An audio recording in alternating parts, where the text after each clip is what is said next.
नारायण प्रियमनङ्गमदापहारं वाराणसीपुरपते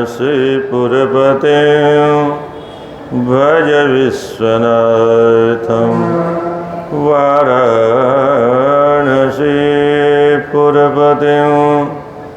भज विश्वनाथं यत्र यत्र रघुनाथकीर्तनं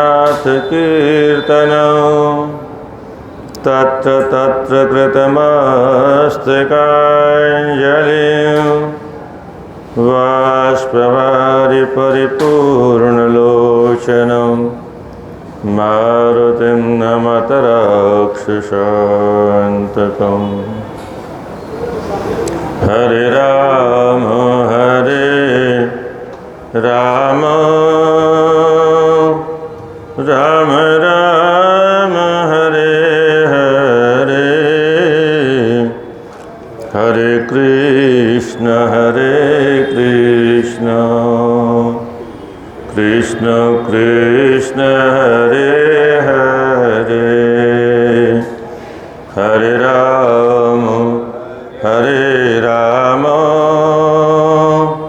राम राम हरे हरे, हरे कृष्ण कृष्ण कृष्ण हरे हरे। बोले जगन्नाथ भगवान की, श्री बद्रीनाथ भगवान की, श्री रंगनाथ भगवान की, श्री अयोध्यानाथ भगवान की, श्री विश्वनाथ भगवान की, श्री लक्ष्मी नारायण भगवान की, श्री हनुमतलाल जी महाराज की, गंगा मैया की, गौ माता की, सत्य सनातन धर्म की, नमः पार्वती पतये हर हर महादेव। भगवान आनंद कंद परमानंद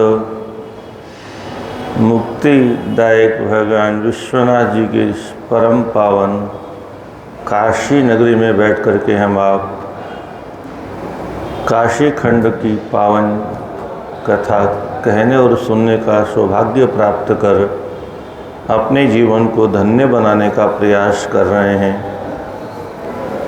कल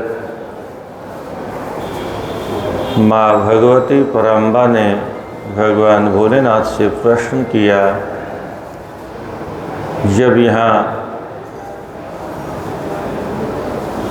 भगवान नारायण ने अपने ही चक्र से पुष्करणी का निर्माण करके वहाँ तप किया, उस समय गंगा जी कहाँ थी? तो भगवान ने समझाया, देवी गंगा अनंत काल से इस धराधाम पर इन्हीं तीनों लोकों में विद्यमान है। गंगा का एक नाम है त्रिपथगा। त्रिपथगा, तीन मार्ग पर चलने वाली। भूमंडल के गंगा का तो हम दर्शन करते हैं, पर जो मंदाकिनी स्वर्ग में बहती है उसका दर्शन हमें नहीं होता। और भोगवती के नाम से जो गंगा की धारा नागलोक में बहती है उसका भी दर्शन नहीं होता। तो इसलिए त्रिपथगा, तीनों लोकों के जीवों को पवित्र करने की क्षमता माँ गंगा में है। इसलिए गंगा की अद्भुत महिमा है। यहाँ पर पितरों का तर्पण करने का महात्म्य बताया। और कैश पितर चाहे जिस योनि में चला गया हो सकता है वो वृक्ष बन गया हो, लता पता बन गया हो, गुल्म बन गया हो, इसलिए सबका नाम दिया है। अशपत्र वने ये च कुंभिपाके च ये गताः रोर्वेप्यन्धता मिश्रे कालसूत्रे च ये गताः। कदाचित वो विभिन्न नरकों में भी हैं, तो वहाँ से भी जो यहाँ प्रदान करेंगे उनको कुछ क्षणों के लिए शांति की अनुभूति होगी। सुख की, दुख के सागर में भी सुख की अनुभूति होगी। इसलिए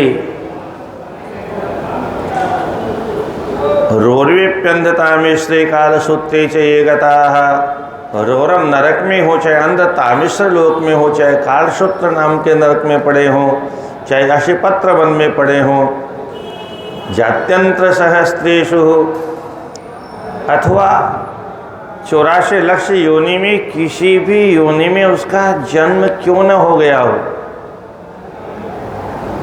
ये तो पक्षी ही मृगादीनाम कीट वृक्षादि विरुधाम, चाहे हमारे पितर पक्षी की योनि में चले गए हों, कीट पशु पक्षी की योनि में चले गए हों, वृक्ष विरुद्ध छोटे छोटे पौधों के रूप में परिणत हो गए हों, योनिम गतास्त्व संख्याताः संख्याता नाम शोभनाः प्रापिता यमलोकम तु सुघोरिर्यम किंकरेः।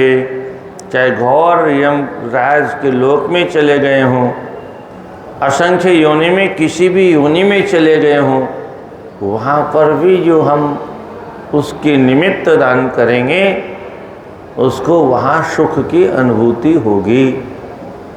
मान लो पशु बन गया तो उसका घास बन करके पहुँच जाएगा, क्या?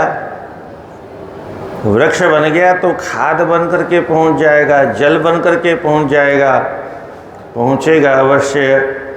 इसलिए ये बांधवा बांधवा वाजई, चाहे हमारे बंधु हो चाहे नहीं हो, जिनको हम जानते हैं अथवा नहीं जानते हैं, उनके लिए भी ये हमारा सनातन धर्म है जो सबके मंगल की बात करता है, जो मरने के बाद में भी अपने पितरों का हित कैसे हो इसकी चिंता करता है। बाकी तो सब मार के खाने वाले हैं। ये अन्य जन्मनि बांधवा, क्या बात है। इस जन्म में तो हमारे बंधु बांधव नहीं थे, पर पिछले जन्म में तो हमारे बंधु बांधव थे। वो उसके पहले जन्म में हमारे बंधु बांधव थे। उनकी भी कल्याण की कल्पना, कल्याण की कामना सनातन धर्म के शास्त्र करते हैं। वर्तमान में तो व्यक्ति अपना कल्याण भी नहीं जानता, अपना कल्याण क्या है। कहीं कोई कार्यक्रम हो रहा है, कोई 5 मिनट बैठने को तैयार नहीं, किसी के पास फुर्सत नहीं है।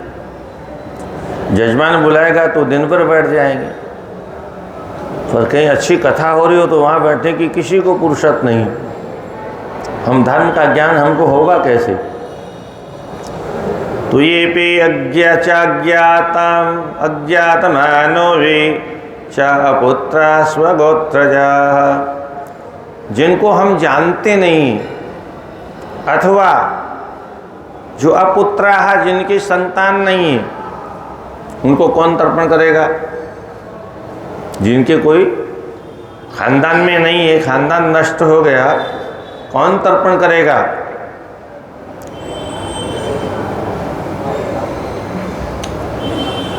ऐसे लोगों को भी स्वगोत्रजा, अपने गोत्र में उत्पन्न होने वाले सभी का उद्धार करने के लिए तर्पण करना चाहिए। विशेष च मृताये, जो विष खाकर के मर गए हों अथवा वह श्रृंगी फिर आहताहा, पशुओं के सींगों के द्वारा मारे गए हों।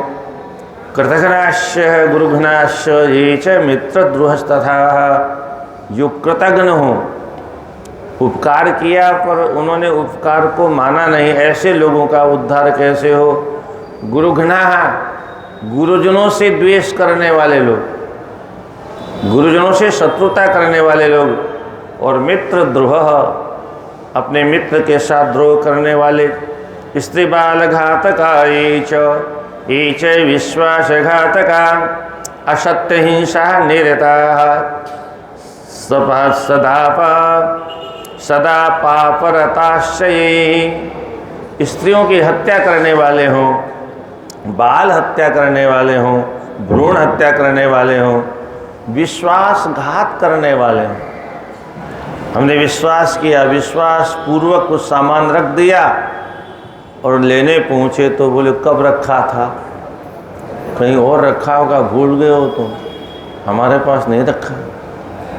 अरे ऐसा विश्वासघात करने वाले, असत्य हिंसा, असत्य बोलने वाले, हिंसा में निरत रहने वाले, सदा पाप रताश्चये, जिनको पाप के अलावा कुछ समझ में नहीं आता है।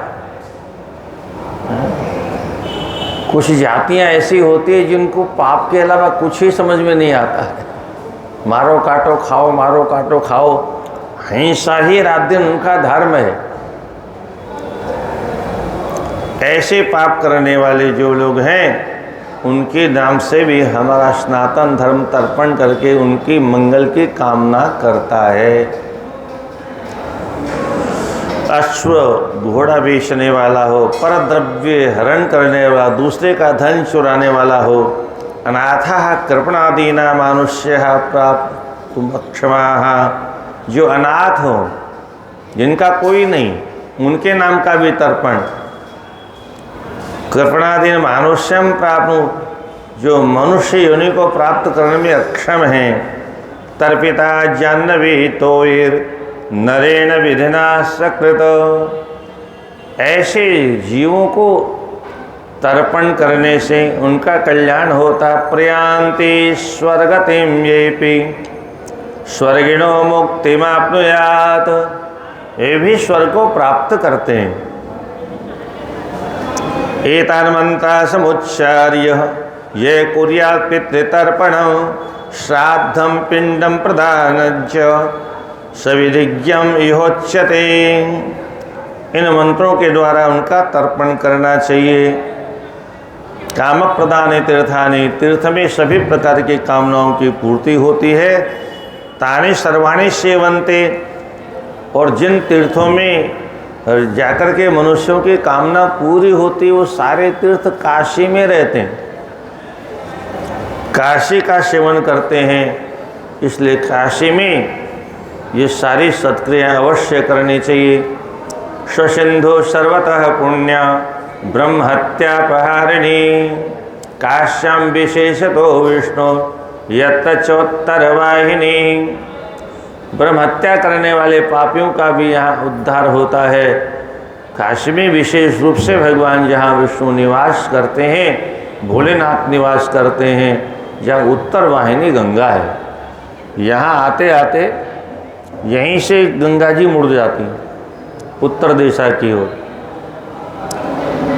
अब ये उत्तर वाहिनी की महिमा क्यों है? गंगा जी कहाँ से आई? उत्तर से। हिमालय कहाँ है? उत्तर में। तो जिधर से आई उधर ही गंगा का प्रवाह यहाँ पर है। क्या? इसलिए यहाँ की महिमा ज़्यादा है। गंगा जी तो उत्तर से आई और इधर पूर्व दिशा में जा रही है, पर अचानक घूम करके और उत्तर वाहिनी केवल काशी में बनी, इसलिए इसकी ज़्यादा महिमा। अच्छा, उत्तर वाहिनी का क्या तात्पर्य है? उत्तर से गंगा जी आई, इसका तात्पर्य क्या है? हमारा जीवन जो प्रारंभ का होता है उसको पूर्व दिशा कहते हैं। क्या? प्रातःकालीन दिशा कह दो अथवा पूर्व दिशा कह दो, और जब जवानी होते तो मध्याह्न काल, मध्यम दशा, और अब ये उत्तर काल आ गया। क्या? अभी तक जीवन का उत्तर नहीं मिला। जीवन मिला क्यों है? क्या? अब ये जो उत्तर यानी अंतिम समय रह गया है, ये जीवन हमें मिला क्यों है, उसका हमें उत्तर खोजना है। ये उत्तर कहाँ मिलेगा? बोले उत्तराखंड में जाओ। क्या? उत्तराखंड में क्या है? बोले ऋषियों की तपोभूमि, और वही उत्तर भूमि से, उत्तराखंड से माँ गंगा का प्रादुर्भाव हुआ है जीवन के सभी प्रकार के उत्तरों को देने के लिए। इसलिए उत्तर से आने वाली माँ गंगा जो हमारे जीवन के सभी प्रश्नों का उत्तर देने की क्षमता रखती हैं, माँ गंगा का स्नान अद्भुत है। गायन्ते गाथा में तांबे दिवसे पितृगणाः अपि दिग्गोचरान् सत्काश्याम उत्तरवाहिनी। देवता लोग भी इसका गुण गाते हैं। देवऋषि नारद, सनक, सनंदन, सनातन, सनत कुमार ये भी माँ गंगा का गुण गाते रहते हैं। यत्र यत्रत्यामृत संतप्ता ताप कृतसवर्जिताः श्यामत्वमृतमेवाद्धा विश्वनाथ प्रसादतः। यहाँ पर मृत्यु को प्राप्त प्राणी माँ गंगा की कृपा से अंतिम में तारक मंत्र, भगवान भोलेनाथ यहाँ मरने वाले को अंतिम में तारक मंत्र देते हैं और उससे जीव का उद्धार होता है। तो गंगेव केवला मुक्तिर निर्णीता परितो हरे। भगवान ने गंगा को ही मुक्ति देने के लिए निर्णय किया, इसलिए गंगा माँ मुक्ति देने वाली है। ज्ञात्वा कलियुगे घोरम गंगा भक्ति सुगोपिता। माँ गंगा की महिमा गोपनीय है, इसलिए गोपनीय रूप से जो माँ गंगा की भक्ति करता है, सामान्य लोग न विन्दन्ति जना गंगा मुक्ति मार्गे कदायिनी। मुक्ति देने वाले माँ गंगा की महिमा सामान्य लोग नहीं जानते। सामान्य लोग मतलब जिन्होंने सत्संग नहीं किया, जिन्होंने शास्त्रों का अध्ययन नहीं किया, जो शास्त्रों की कथा वार्ता सुनने का अवसर प्राप्त नहीं करते, वो सामान्य लोग होते हैं। उनके भाग्य में ये सब उपलब्ध नहीं है। और आज लगभग हमारे देश में सब सामान्य वर्ग में ही आते हैं। क्या किसी को फुर्सत नहीं है शास्त्र पढ़ने के लिए? दिन भर मोबाइल चलेगा। क्या पहले टीवी चलता था, अब वो हाथे में टीवी आ गया, जेब में टीवी आ गया, अब उसकी चलाने की ज़रूरत ही नहीं है। ये इतना बड़ा राक्षस है, ये हमारे सारी संस्कृति को नील लेगा। और इसमें देख देख करके बच्चे कर क्या रहे हैं, प्राइमरी के बच्चे क्या क्या करने लग गए। कल्पना करिए भविष्य कैसा होगा इस देश का। ये हमारे देश की सारी संस्कृति को बर्बाद करने के लिए पहले टीवी आया, अभी ये मोबाइल आया, उसके पहले सिनेमा आया। अनेक जन्म निहुतम भ्राम्यमाणस्तु योनिषु। अनेक जन्मों से भटकता हुआ जीव जन्म जन्मांतरों का जब पुण्योदय होता है, तब माँ गंगा की शरण में आता है। तब जाह्नवी भजनम बिना, परंतु बिना जाह्नवी का सेवन किए उसका कल्याण संभव नहीं है। नराणाम अल्पबुद्धीनां तेनो विक्षिप्त चेतसा गंगेव परमं विष्णु भेगजं भवरोगिणाम। अल्प बुद्धि नाम नराणाम, हमारे पास अल्प बुद्धि है। कितनी बुद्धि है? बस कमा लो खा लो, इतने से ज़्यादा बुद्धि नहीं किसी के पास। इसीलिए हमारा जन्म हुआ है और यही हम कर रहे हैं जन्म से। इसके अलावा हम कुछ नहीं कर रहे हैं। पुरुष वर्ग, अब तो माताएं भी कमाने लग गई, पर जहाँ माताएं नहीं कमाती वहाँ का पुरुष दिन भर बाजार में और माताएं दिन भर चौके में। क्या सुबह चौके में घुसी तो 2 बजे छुट्टी मिली, फिर 1 घंटे इधर उधर कुछ किया, तब फिर 4 बजे फिर घुस गए, फिर 12 बजे छुट्टी मिली। क्या इसके अलावा कुछ किया? आटा दाल चावल, आटा दाल चावल, आटा दाल चावल वो आदमी लेके आए, घर वाली बना ले, खा ले, पी ले, सो ले, और मौत आए तो मर जाए। इसके आगे क्या जानते हैं? हैं? जुड़ जाए 2 पैसा तो अच्छा है, नहीं जुड़े तो दाल रोटी तो खाने को चाहिए ही चाहिए। तो ये जो है ज्ञान बड़ा विचित्र ज्ञान है। इससे ज़्यादा, इसलिए अल्प बुद्धि कहा, स्वल्प बुद्धि है। इससे ज़्यादा बुद्धि है ही नहीं हमारे पास। तो इतनी बुद्धि तो पशु के पास में भी है। पेट तो वो भी भरता है, बच्चों का पालन वो भी करते हैं। एक गाय चाहे थन कट जाए उसका, और बछड़े को दूध तो पिलाती है। चिड़िया कहाँ कहाँ से चूगा ला करके अपने बच्चे के मुंह में, खुद भूखी भले रह जाए पर उसका पालन तो करती है। इतना मोह, इतनी ममता, इतना ज्ञान पशु पक्षियों को भी है, वो भी अपने परिवार का भरण पोषण कर लेते हैं। तो हम अपने परिवार का भरण पोषण करने के लिए मात्र हमारा जन्म हुआ है, तो ये तो हम पशु योनि में कर चुके हैं। क्या उतना ही अगर हमको ज्ञान है तो उतना ज्ञान तो गाय भैंस भेड़ बकरी जब थे तब भी था। उसमें भी हमने पत्नी बनाई, उसमें भी पति बनाए, उसमें भी बेटे बेटियां बनाई, उसमें भी सारा काम तो किया। चिड़िया जो घोंसला बना लेती है ऐसा तो इंजीनियर बना नहीं सकता। पेड़ों में उल्टे लटके रहते हैं, कहीं कहीं उल्टे, हाँ उनमें पानी नहीं जा सकता। क्या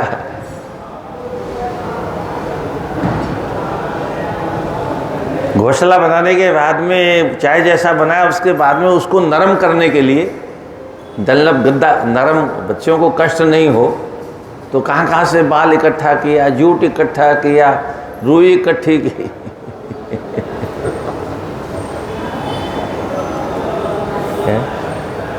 खरोंचने लग जाए हमारी संतान को, कितना ध्यान रखते हैं। यही ममता हम करते हैं, इतना ही, इससे ज़्यादा तो, बल्कि हम तो गर्भ में गला घोट देते हैं। मनुष्य तो आज इतना राक्षस हो गया कि भ्रूण हत्या करता है, ज़्यादा नहीं चाहिए। वो जो अल्ट्रासाउंड मशीन आई, उसकी मशीन की कृपा से हिंदुओं ने, चाहे हर जाति के लोगों ने बहुत हत्या की, इतनी भ्रूण हत्या की लोगों ने, उसका परिणाम आज भोग रहे हैं। महाराज विवाह करा दो, महाराज विवाह करा दो, महाराज कोई घूमते रहते हो आप, कोई लड़की बताओ ना। महाराज छोरो 40 वर्ष के हो गयो, मन में कहा ऐसा समझ लो कुंवारो ही पितर बंसी क्या होगा भाई, जब हमने अपने हाथों से मार दिया तो ऊपर वाला थोड़े पैदा करेगा, धरती फाड़ के थोड़े निकलेगी कोई। हम दो हमारा एक, हम दो हमारा एक, हम दो हमारा एक किसी किसी के देखा होगा आपने, 2 छोरे हो गए, वो मूँछों पर ताव दे के घूमते, बोले हमको तो अब 10 लाख रुपए खर्चा ही नहीं करना पड़ेगा, कन्यादान ही नहीं करना पड़ेगा, छुट्टी हो गई, भगवान ने बड़ी कृपा की। अरे मूर्ख, भगवान ने कृपा की, ये जो तुम्हारी खोपड़ी में घुस गया, तुम्हारे जैसे तुम्हारे गांव में 10, 20, 50, 100, 200 और बैठे हैं, इतनी लड़कियां कम हो गई तो तुम्हारे छोरों के लिए बहू कहाँ से आएगी? हिंदू की खोपड़ी में हमारा भला कैसे होगा? इतना भी ज्ञान नहीं, इतना अल्प बुद्धि वाला है वो। क्या हमारा हित किसमें है? इतना अल्प बुद्धि है वो। अच्छा, कोई हारी बीमारी आई तो एक का ही है, एक्सीडेंट हो गया तो एक का ही है, कोरोना आ गया तो वो तो बिना दक्षिणा लिए जाएगा नहीं, बिना भेंट लिए जाएगा नहीं। वो तो कहेगा भगवती भिक्षाम देहि, ला माता जी भिक्षा दो। हम माता जी कहते महाराज मेरे पास तो एक का ही है। बोले हमको नहीं मालूम, बिना लिए नहीं जाएंगे। क्या और रोज जिंदगी भर ऐसे बहुतों को आपने देखा होगा, किसी घटना में, दुर्घटना में, फिर बाद में रोते रहते। कुछ लोग एक छोरा एक छोरी बस है, एक आँख का क्या होना है, एक पैर का क्या होना, एक हाथ का क्या होना, पर लोगों को अक्ल नहीं, शास्त्रों को पढ़ते नहीं। महाभारत में जिस समय दूसरे विवाह की चर्चा, गंगा जी से भी शांतनु जी का पहले विवाह हुआ था, देवव्रत प्रकट हो गए, शर्त हारने के कारण गंगा जी छोड़ के चली गईं। सत्यवती को देखा, विवाह करने का प्रस्ताव किया, तो उसने कहा मौका चोखा है, कुछ शर्त रखनी चाहिए, तो शर्त रख दी। वहाँ ये भी चर्चा है, आपकी तो संतान हो चुकी, विवाह हो चुका, दूसरा विवाह क्यों चाहते हो? तो वहाँ भीष्म पितामह कहते हैं जैसे एक आंख वाले को मैं आंख वाला नहीं मानता, ऐसे एक पुत्र वाले को मैं पुत्रवान नहीं मानता। हिंदुओं को ये महाभारत का वाक्य बहुत अच्छी तरह से याद करना चाहिए। एक पुत्रवान को मैं पुत्रवान मानता ही नहीं हूं, क्या ठिकाना उसका। और मैं तो ये और कहता हूं, एक ही है और वही धुंधकारी निकल गया तो क्या होगा? क्या होगा फिर? घर में रहने नहीं देगा। घर तुमने बनाया, हमने बनाया, और हमारे घर से हमको ही गायब। अब माँ बाप सोच लेते हैं ठीक है अब हमको तो जाना ही है, चलो कुछ दिन सड़क पर ही काट लेंगे काशी में भीख मांग के ही काट लेंगे, लाल पीला कपड़ा पहन के ही काट लेंगे, पेट तो भरना किसी तरह से। इसलिए वाल्मीकि रामायण में भगवान राम जी भरत से कहते हैं, भरत एष्टव्या बहु पुत्रा गुणवंत बहुश्रुता तेषां वे समवेतानां यस्य कोपि गयां व्रजेत। हे भरत, मनुष्य को बहुत से पुत्र उत्पन्न करने चाहिए। एष्टव्या बहु पुत्रा गुणवंतो, कैसे होने चाहिए? गुणवान होने चाहिए। बहुश्रुतो, शास्त्रज्ञ होने चाहिए। श्रुतियों का अध्ययन नहीं किया, वेदों का अध्ययन नहीं किया, मूर्ख, क्या फायदा? यहाँ आगे चर्चा आएगी, मूर्ख ब्राह्मण पास में रहता हो और विद्वान ब्राह्मण अगर दूर भी रहता हो तो पास वाले ब्राह्मण को दान देने से कोई फायदा नहीं, दूर वाले विद्वान ब्राह्मण को दान दे जा।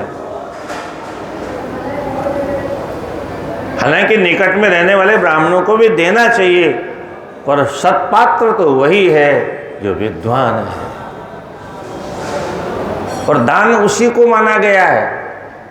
गरीबों को भोजन देना उसका नाम दान नहीं है, वो उनकी सेवा, सद्भावना, वो भी करना चाहिए। आजकल तो एक शब्द चला है, दरिद्र नारायण सेवा। ये शब्द हमारी समझ में आता नहीं कहाँ से आया। या तो नारायण नहीं होना चाहिए अथवा दरिद्र नहीं होना चाहिए, क्योंकि नारायण भी और दरिद्र भी ये कैसे हो सकता है? नारायण तो लक्ष्मीपति हैं। दरिद्र सेवा करो अच्छी बात है, पर साथ में दरिद्र नारायण, नारायण कहाँ से दरिद्र हो गए भाई? और अगर नारायण दरिद्र हो जाएंगे तो हमारा क्या होगा?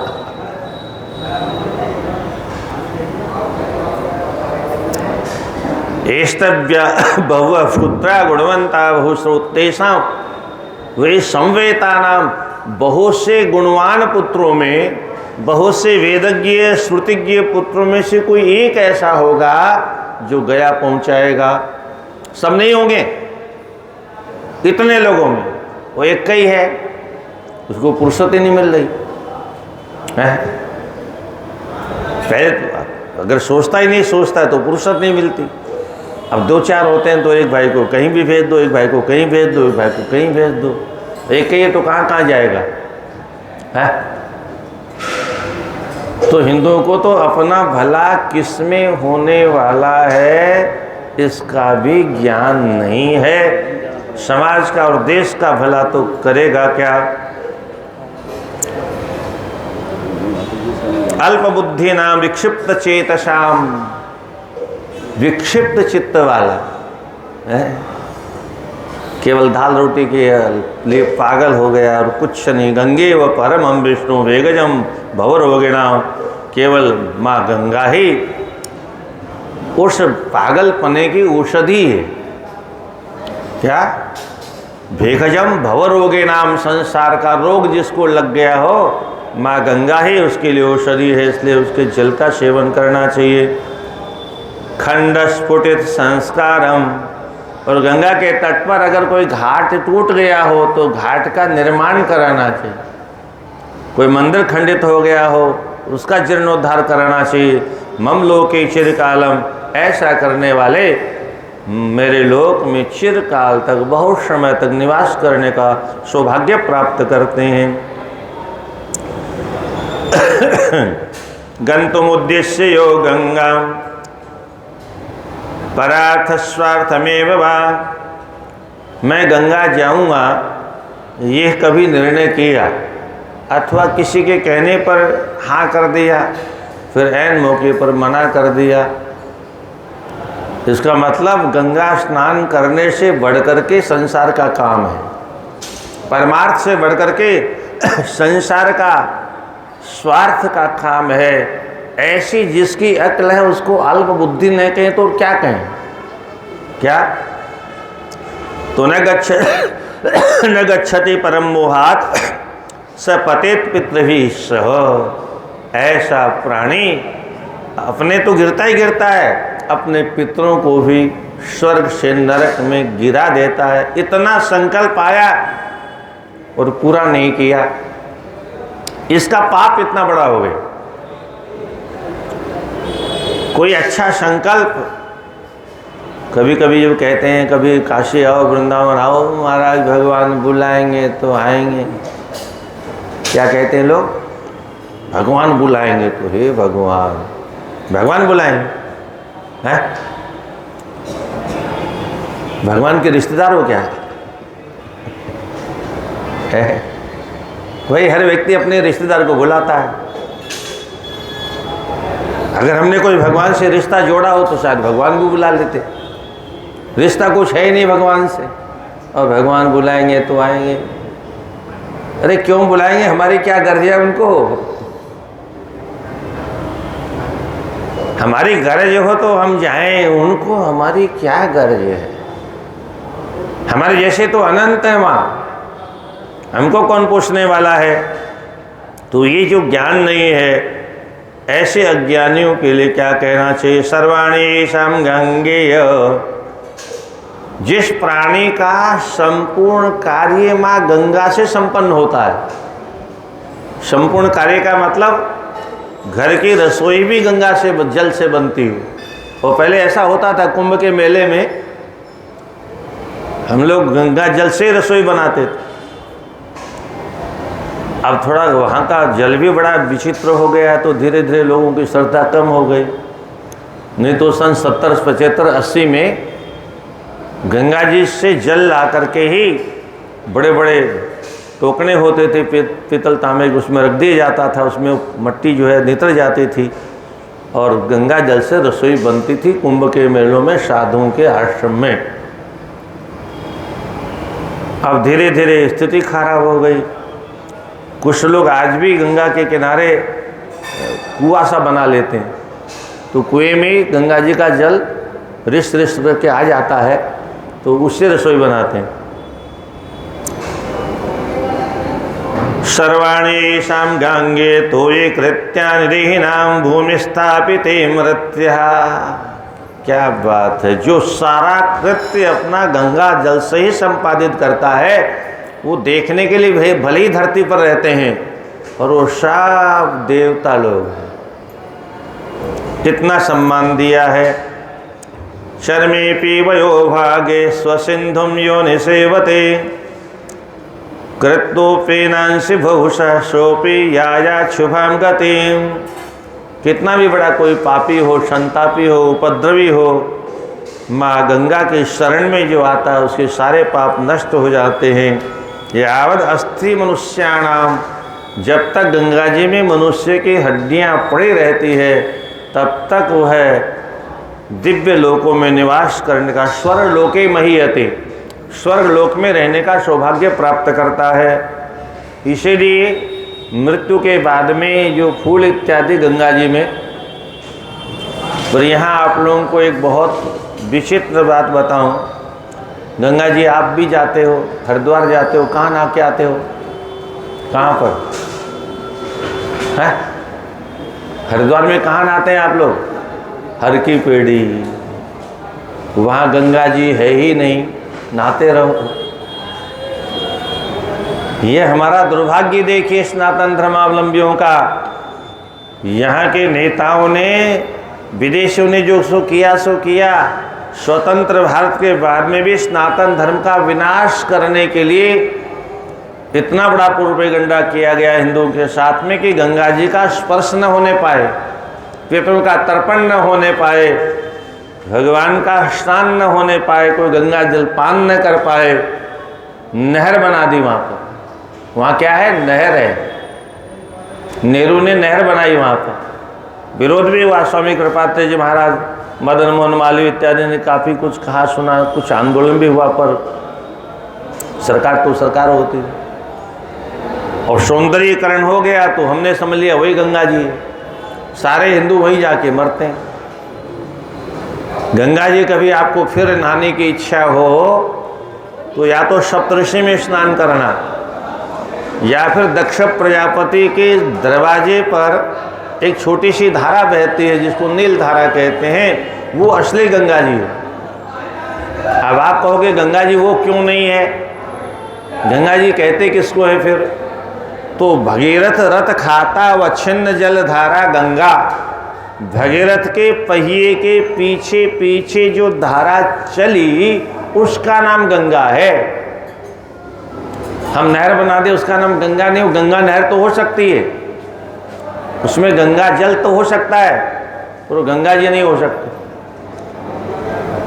जो रास्ता बना हुआ है उसी रास्ते पर जो गंगा जी की धारा बहती है उसमें स्नान करना चाहिए, उसमें तर्पण करना चाहिए, उसमें श्राद्ध आदि जो कुछ है वहाँ करना चाहिए। नहर के किनारे कोई मतलब नहीं। तो ये हमारे सनातन धर्म का दुर्भाग्य है। ऐसे ही हमारी गायों की नस्ल बदल दी। हिंदू धर्म का विनाश करने के लिए सनातन धर्मावलंबियों को गाय का दर्शन नहीं हो। कलकत्ते में कम्युनिस्टों ने निर्णय कर दिया शहर में गाय नहीं रहेगी। गाय गौग्रास कैसे देगा? पितृपक्ष में गाय गौग्रास कहाँ से देगा? गाय का दर्शन नहीं होगा हिंदुओं को। कानून बन गया क्योंकि कम्युनिस्टों की सरकार थी। अब तो खैर कोई रखना नहीं चाहता, पर रखना भी चाहे तो कलकत्ते में ऐसा कानून बनाया।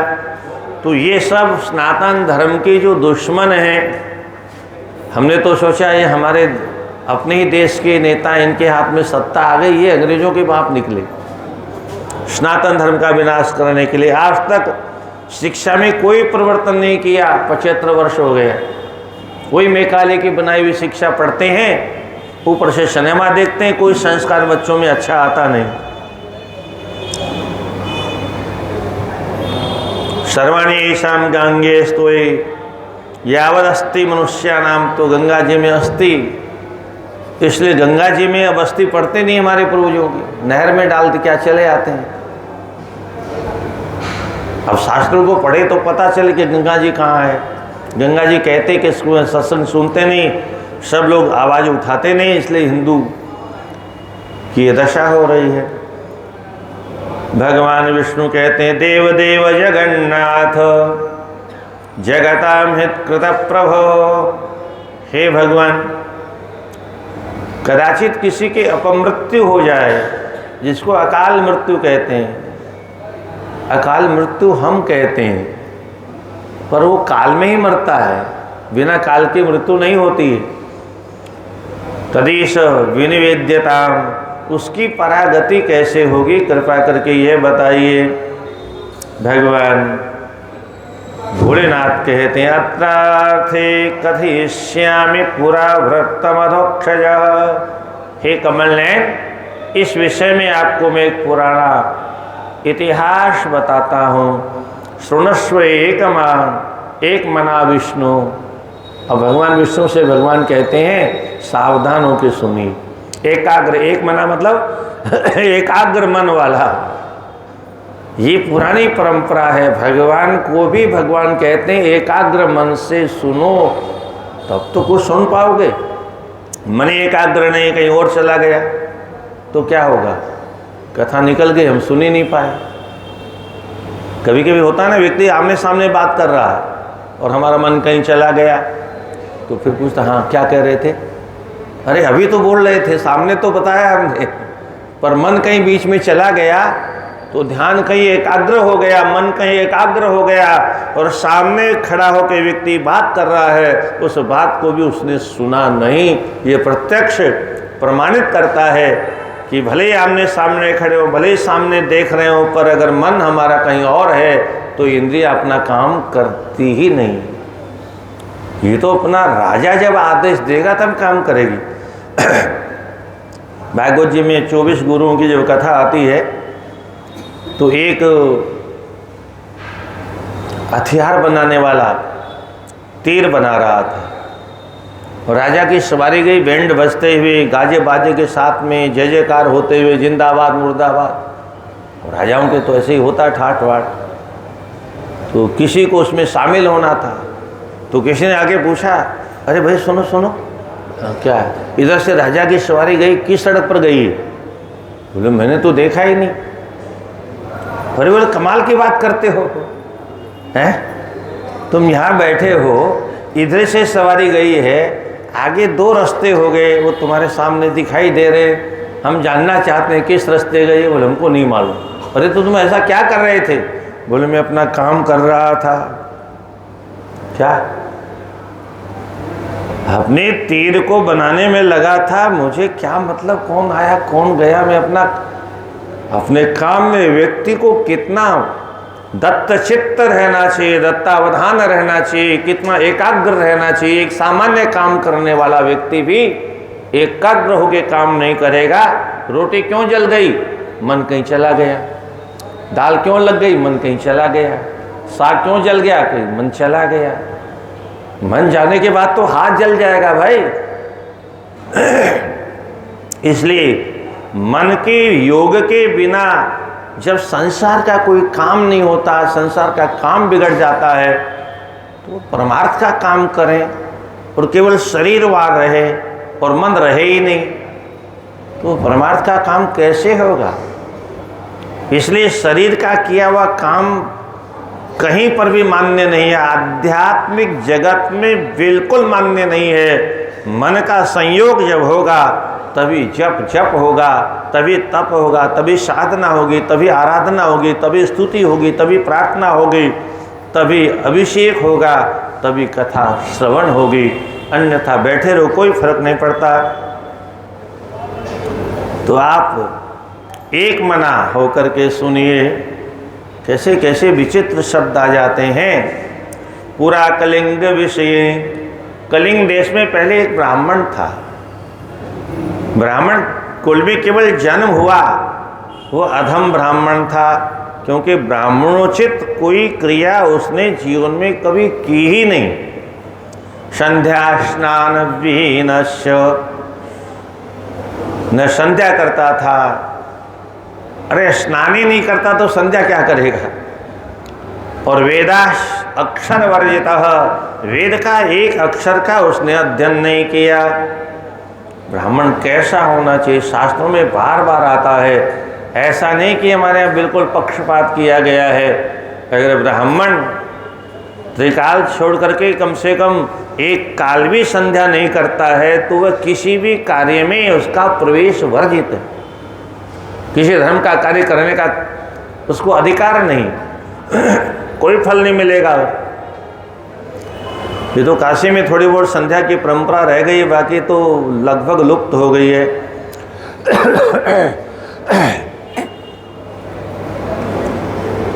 तो वाहिक नाम तो यज्ञ सूत्र माता परिग्रह, माता पिता ने यज्ञों पे जरूर करवा दिया था, बस उसके अलावा उसके पास कोई धर्म कर्म करने की प्रक्रिया नहीं थी। और जब विवाह करना था तो माता पिता नहीं रहे, तो उसने विवाह भी किसी ऐसी विधवा से किया जिससे नहीं करना चाहिए था। जुलाहे की पत्नी थी, जुलाहा मर गया और उसी को उसने पत्नी बना लिया। ब्राह्मण कुल में उत्पन्न होने के बाद इतना निम्न कर्म किया। एक बार उसके नगर में, कलिंग देश मतलब उड़ीसा है, जहाँ का राजा कवि अशोक हुआ करता था, क्या जिसको लोग महान लिख गए। अब कैसे महान लिख गए पता नहीं, हमारे सारे इतिहास को बदल दिया लोगों ने। बोले उसने हिंसा त्याग दी थी, है? हिंसा त्यागने से कोई महान हो जाएगा? राजा का धर्म क्या है? हथियार तो अर्जुन भी त्याग रहा था, क्या? पर भगवान ने कहा जबरदस्ती हथियार उठाओ, नपुंसक मत बनो। आज तुम हथियार छोड़ दोगे, आज तो एक बहन बेटी का अपमान हुआ है, कल को घर घर में बहन बेटियों का अपमान होगा, इसलिए हथियार उठाओ। और उतना समझाने के लिए हथियार उठाने के 2 घंटे प्रवचन किया भगवान ने युद्ध के मैदान के बीच में। और एक वाल्मीकि रामायण में बड़ा विचित्र प्रसंग आता है।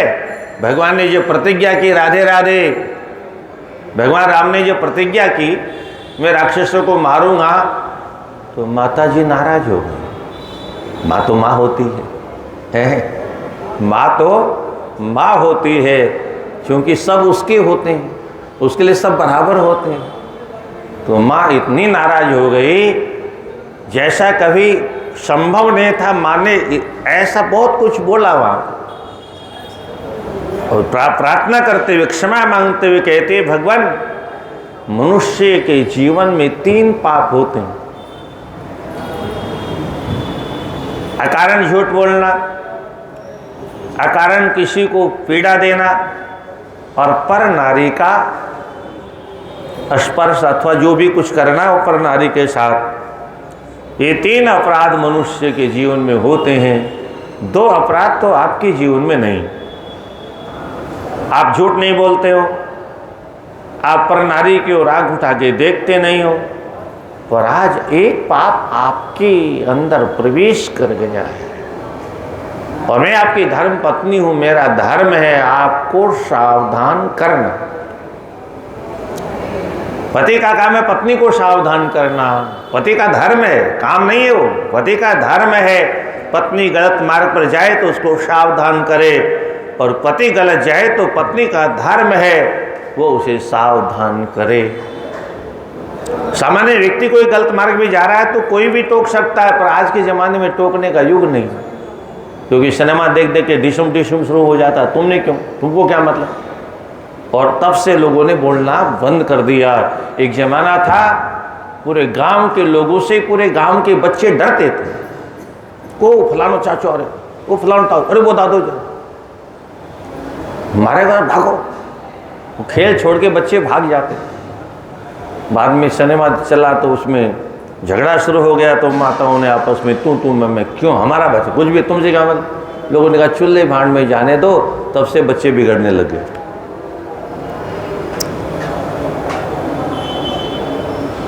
इसलिए आप एक काम करिए, वैसे भी हम लोग ये सन्यासी भेष में चल रहे हैं, तो ये धनुष बाण आपको अच्छा लगता है? ये तर्कस आपको शोभा देता है? ये आपके भेष के अनुकूल है? 14 वर्षों के बाद में आप जब राजा बने तो आप इसको धारण कर लेना। उतने समय तक इसको कहीं आप विराजमान कर दो। क्या क्यों प्रतिज्ञा की आपने राक्षसों को मारने की? आपका क्या बिगाड़ा उन्होंने? भगवान ने कहा अच्छा, तो पहले बिगाड़ने की व्यवस्था कर लेते हैं। क्या पहले बिगाड़ेगा तब फिर मारेंगे। आपको भी पता चल जाएगा क्या बिगाड़ा है। तो भगवान ने वही सी योजना बनाई आगे की। छोटी सी रूप में कथा सुनाता हूँ, कथा बहुत बड़ी है। तो मैया कहती है आप इस प्रतिज्ञा को वापस ले लो। जैसे आजकल नेता कहते हैं अपने शब्द वापस लो, वो लोग ले लेते हैं। ये विदेशियों की परंपरा है, शब्द वापस नहीं आता है। वो तो घाव हो गया सो हो गया। क्या उसकी दवा बताओ पहले, उसकी दवा तुम करोगे? आग लग गई, हमारे आवाज़ से हमने ऐसी आग लगाई कि पूरे देश में आग लग गई। अब हम वापस लेते हैं तो काम तो हो गया। और जो आग लग गई, इतना नुकसान हो गया, कौन भरेगा? योगी जी तो है नहीं कि तुम ही से भरवा लेंगे।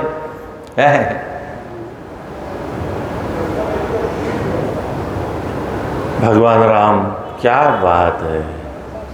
क्षत्रिय धर्म कैसा होता है, क्षत्रित्व कैसा होता है, भगवान राम वहां कहते हैं अप्यहं जीवितं जय्या त्वां वासेति च लक्ष्मण न च प्रतिज्ञा संश्रुत्य ब्राह्मणेभ्योऽपि विशेषतः। भगवान राम कहते हैं सीते, आवश्यकता अगर पड़ जाए तो मैं अपने प्राणों को तो दे सकता हूं, अपने प्राणों को छोड़ सकता हूं। और सुनो, तुम मेरी अर्धांगिनी हो, मेरी धर्म पत्नी हो, आवश्यकता पड़े तो मैं तुमको भी छोड़ सकता हूं। अब आप सोचिए सीता जी को कैसा लगा होगा।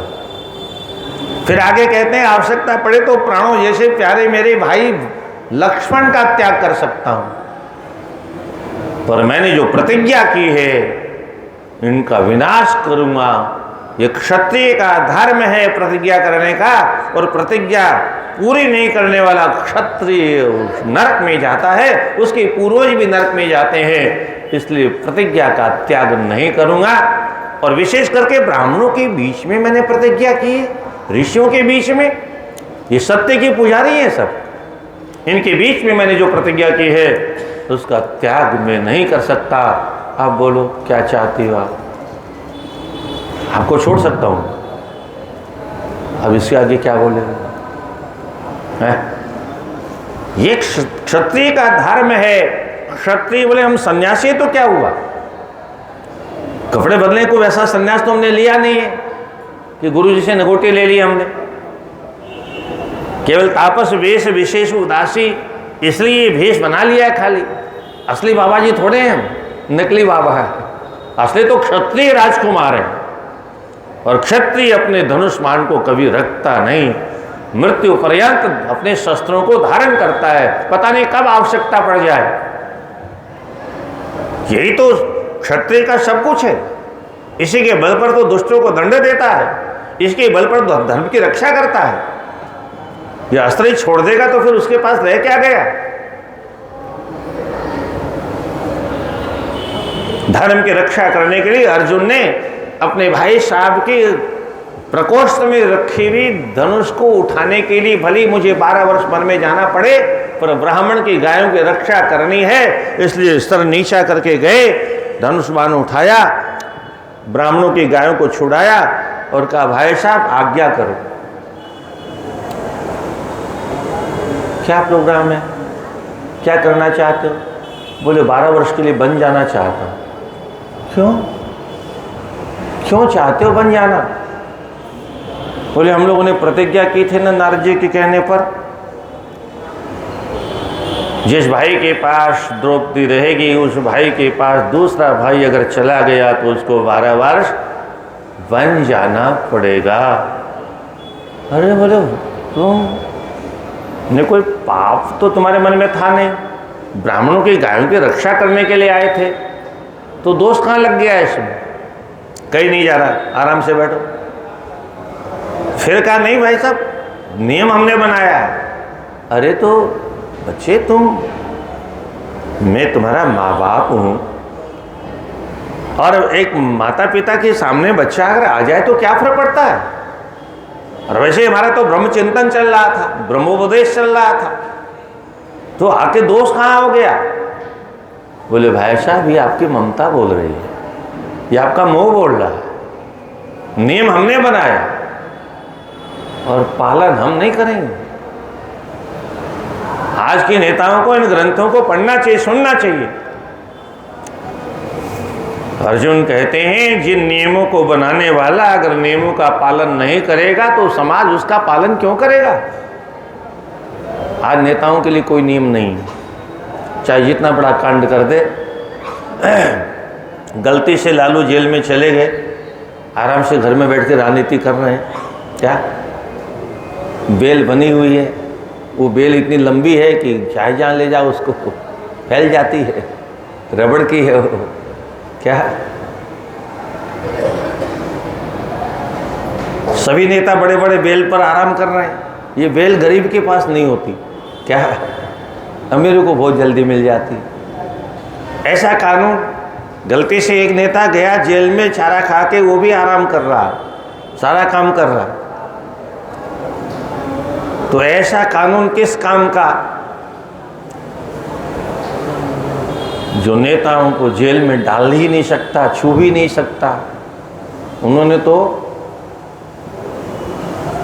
एक होता है चोर, एक होता है डाकू, एक होता है महाडाकू। जो अरबों का डाका डाले वो महाडाकू होता है, और ये नेता ऐसा ही करते हैं।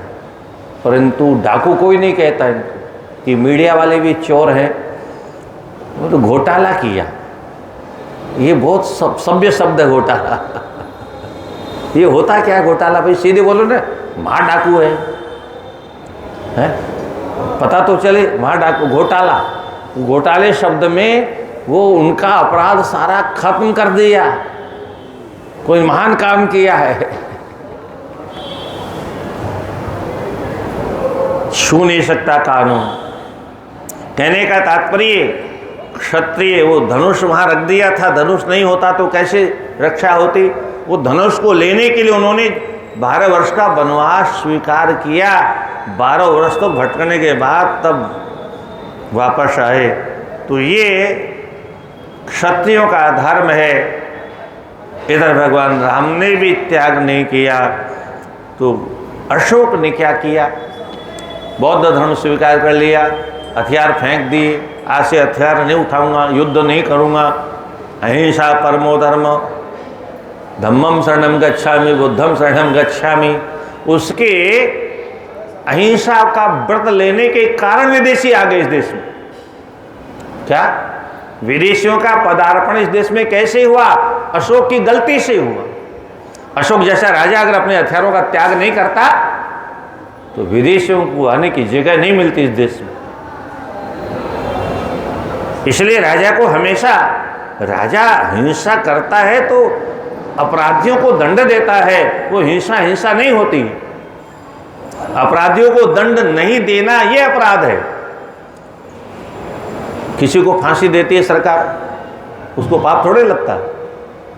अपराधी को फांसी देने पर पाप नहीं लगता है, बल्कि पुण्य लगता है, क्योंकि वो बाद में न जाने कितने पाप करता, उन पापों से बच गया, उसको भी पुण्य मिला, और हमने बचा दिया इतने लोगों को, इसलिए हमको भी पुण्य मिला। इसलिए अपराधियों को दंड देने से पुण्य मिलता है। इसलिए राजा को हथियार आवश्यक है। अशोक ने हथियार का त्याग कर दिया तो विदेशियों ने आकर के कब्जा कर लिया।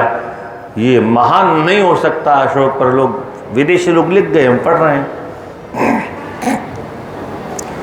तो दुर्भिक्ष पड़ गया कलिंग देश में, तो वह दुर्भिक्ष से पीड़ित होकर के वृषलीपति है, निम्न स्तर की योनि में जन्म लेने वाले के साथ में विवाह करने के कारण वो वृषलीपति कहलाता था।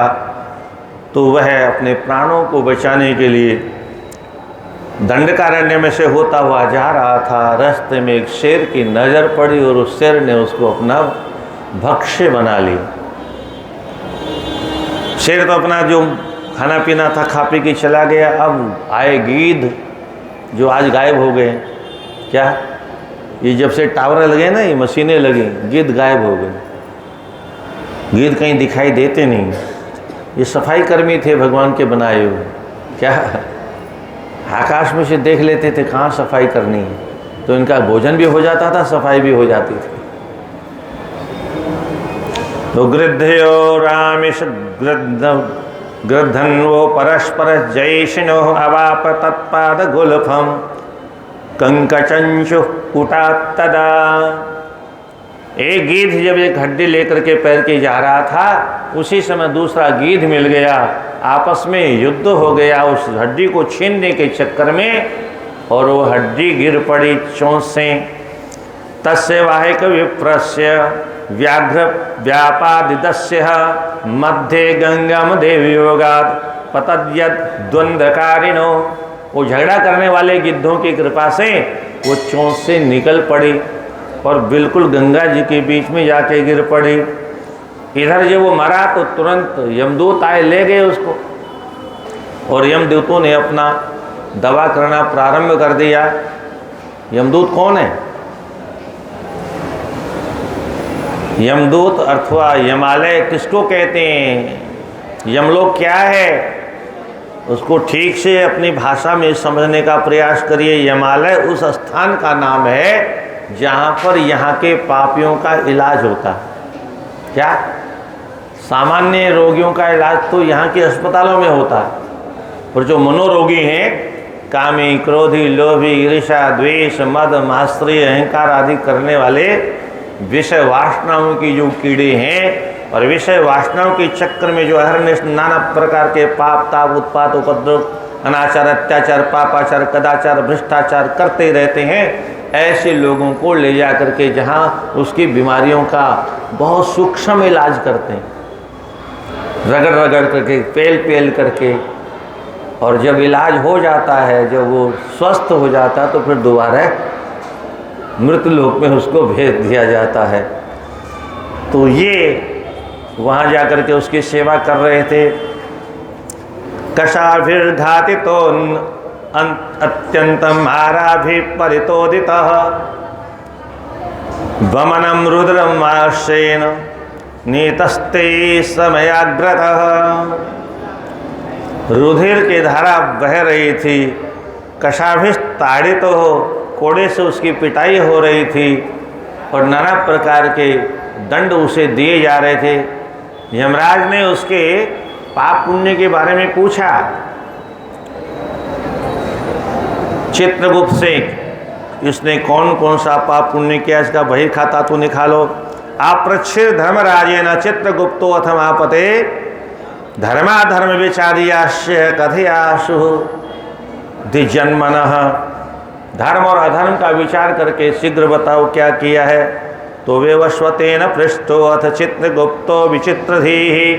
विचित्रधी अद्भुत बुद्धि थी जिनके पास में, सर्वदा सर्वजंतूनाम विदिता सर्वकर्मणाम, सभी प्राणियों के सभी प्रकार के कर्म को जानने वाले जो चित्रगुप्त हैं। जगात यमुना बंधु, यमुना के बंधु से कहा, यमुना के बंधु यमराज से कहा, बाहिकस्य द्विजन्मनः, ये जो बाहिक नाम का द्विजाति है, कर्म जन्म जन्मदिनारभ्य दुर्वृत्तस्य शुभेतरम, ये जन्म से इसने पाप कर्म किया। शुभेतरम, शुभ से इतर कर्म किए हैं, शुभ काम तो कभी किया ही नहीं है। यहाँ तक कि इसने का गर्भाधान संस्कार भी इसने नहीं किया। गर्भाधानादिकम कर्म प्राकृतम नाश्य केनचिदो, जात कर्मादिक संस्कार भी नहीं किए। और गर्भेन शमने हेतु, गर्भ के अच्छी प्रकार से शांति के लिए जो पुंस्वन व्रत इत्यादि होता है वह सब कुछ भी नहीं किया इसने। और जनकः शुभ तिथ्यादो विदेश गमनापहम षष्ठे अन्नप्राशानम माशनम कृतम विधिपूर्वकम, अन्नप्राशन इत्यादि क्रिया भी नहीं हुई।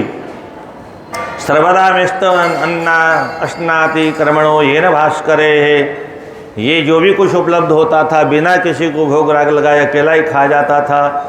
चूड़ामणि कर्म, चूड़ामणि जो संस्कार होता है वह भी वर्ष भर में बाल उतारने इत्यादि का वह भी नहीं हुआ। कर्मणा येन केशो स्युः स्निग्धा कुसुमवर्ष्मिणः, चूड़ा कर्म संस्कारों से पुनः जो बाल आते हैं वो दिव्य बाल आते हैं, स्निग्ध चिकने बाल आते हैं। तो इसने कुछ नहीं किया। स्वर्णग्राहिणो येन, ये स्वर्ण की चोरी करने वाला, इसका कर्णवेद संस्कार भी नहीं हुआ। मूंजिबध्योपि भूत अस्य वितितेब्दे अष्टमे हरे, 8वें वर्ष में इसका यज्ञोपवीत संस्कार भी नहीं हुआ। और ब्रह्मचर्याभिवृद्धेयो ब्रह्म ग्रहण हेतु का, ब्रह्म ग्रहण अर्थात गायत्री मंत्र को ग्रहण करने की योग्यता जिसमें आती है वह ब्रह्मचर्य व्रत का भी इसने पालन नहीं किया। तो मोंजी मोक्षण वार्तापि कृतानास्य जनुकृताः गारहस्थ्यम प्राप्यते अस्मात् कर्मणो अनंतरम वरम, बिना किसी समावर्तन संस्कार के इसने गृहस्थ आश्रम में प्रवेश कर लिया और वहाँ भी निम्न वर्ण की विधवा स्त्री के साथ विवाह करके इसने अपना ब्राह्मणत्व नष्ट कर लिया।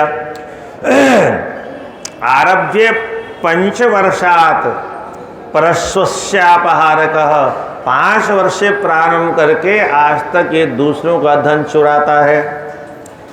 अभोदेश दुराचारो द्रोदर परायण, केवल उदर परायण मात्र है और रात दिन दुराचार करने वाला है।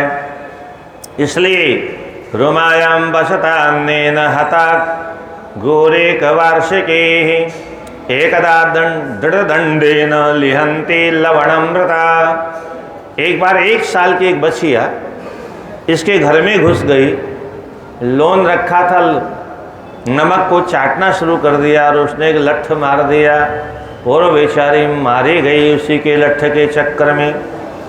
तो एकदा दृढ़ दंडे न लिहंती लवण अमृता, बेचारे लवण को चाटते चाटते, अब नमक ही तो चाट रही थी, भगा देता, पर ऐसा भयंकर डंडा मारा कि बेचारी जननीम पादघाते, इतना ही नहीं अपनी माँ को भी लाते से मारता था, लाठी नहीं उठाता था।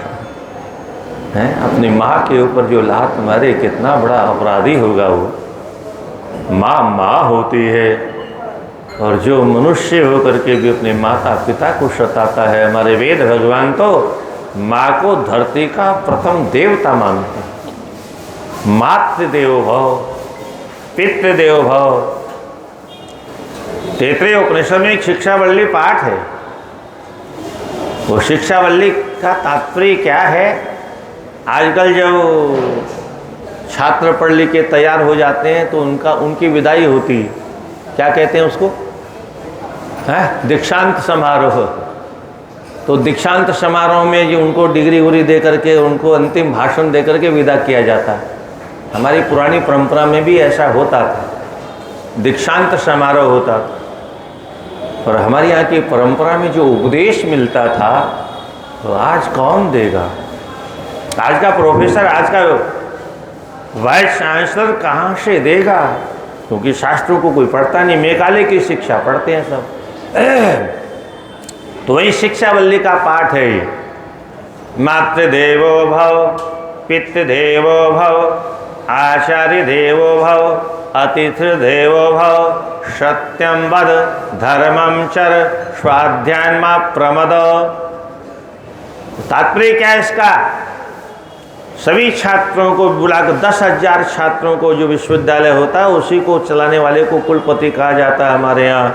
तो सभी छात्रों को जो विदा होने वाले हैं उनको बुला के कहा जाता था, देखो बेटो अब तुम लोग गृहस्थाश्रम में जाने वाले हो, यहाँ से विदाई के बाद तुम जब जाओगे तो तुमको तुम्हारे घर में 4 देवता मिलेंगे। क्या मिलेंगे? 4 देवता मिलेंगे। कौन कौन सा देवता? किसी ने पूछा होगा, ब्रह्मा जी, विष्णु जी, शिव जी, देवी जी, कौन कौन से देवता मिलेंगे? ये नहीं, इनकी बात नहीं कर रहे हैं। सुनो 4 देवता कौन कौन से मिलेंगे। पहला देवता होगा मातृदेवो भव, पहला देव माँ होगा। दूसरा देवता पिता होगा। तीसरा देवता आचार्य गुरुजन होंगे। चौथा देवता आया हुआ घर का अतिथि होगा। और सुनो, अगर इन 4 देवताओं को तुमने अपने कृत्य से प्रसन्न नहीं किया तो तुम अपने जीवन में किसी देवता को प्रसन्न नहीं कर पाओगे। इन 4 देवताओं को तुमने सताया, और उसमें चारों में भी पूर्व वाले श्रेष्ठ हैं। अतिथि से आचार्य श्रेष्ठ, आचार्य से पिता, पिता से माता श्रेष्ठ है। तो बोले माता पिता को सताया तो तुम्हारा कल्याण कहीं नहीं होगा, चाहे जितने भंडारा करवाना, चाहे जितने तीर्थ यात्रा करना। बड़ा आश्चर्य है, लोग तीर्थों में तो भंडारा करवाते हैं, घर में पिताजी पानी के लिए रो रहे हैं। क्या? हालांकि आज भी कहीं कहीं श्रवण कुमार देखने में आते हैं। कभी कभी कावड़ में माता पिता को बैठा के तीर्थ यात्रा कराने वाले श्रवणों के दर्शन आज भी धरती पर होते हैं। इसका मतलब क्या है? अरे ऐसे ही धर्मात्माओं ने तो धरती को रोक रखा है, हमारे जैसे पापियों के बल पर थोड़ी ठहरी हुई।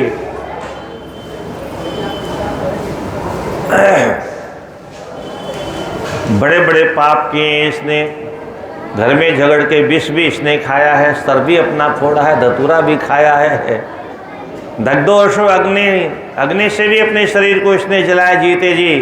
स्वभिष्य कवलीकृत, कुत्तों से भी कटवाया अपने आप को, ऐसे ऐसे झगड़ा करता था। झगड़े में फिर ऐसे ही होता है, उल्टा सीधा कहा आपने।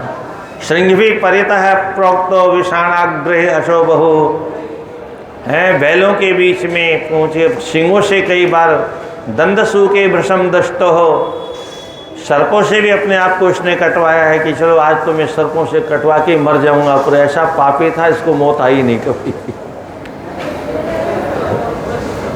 असो ही ब्राह्मणो मंदो गायत्री वेदन, ये ऐसा मंद बुद्धि का ब्राह्मण था जो गायत्री मंत्र भी नहीं जानता था।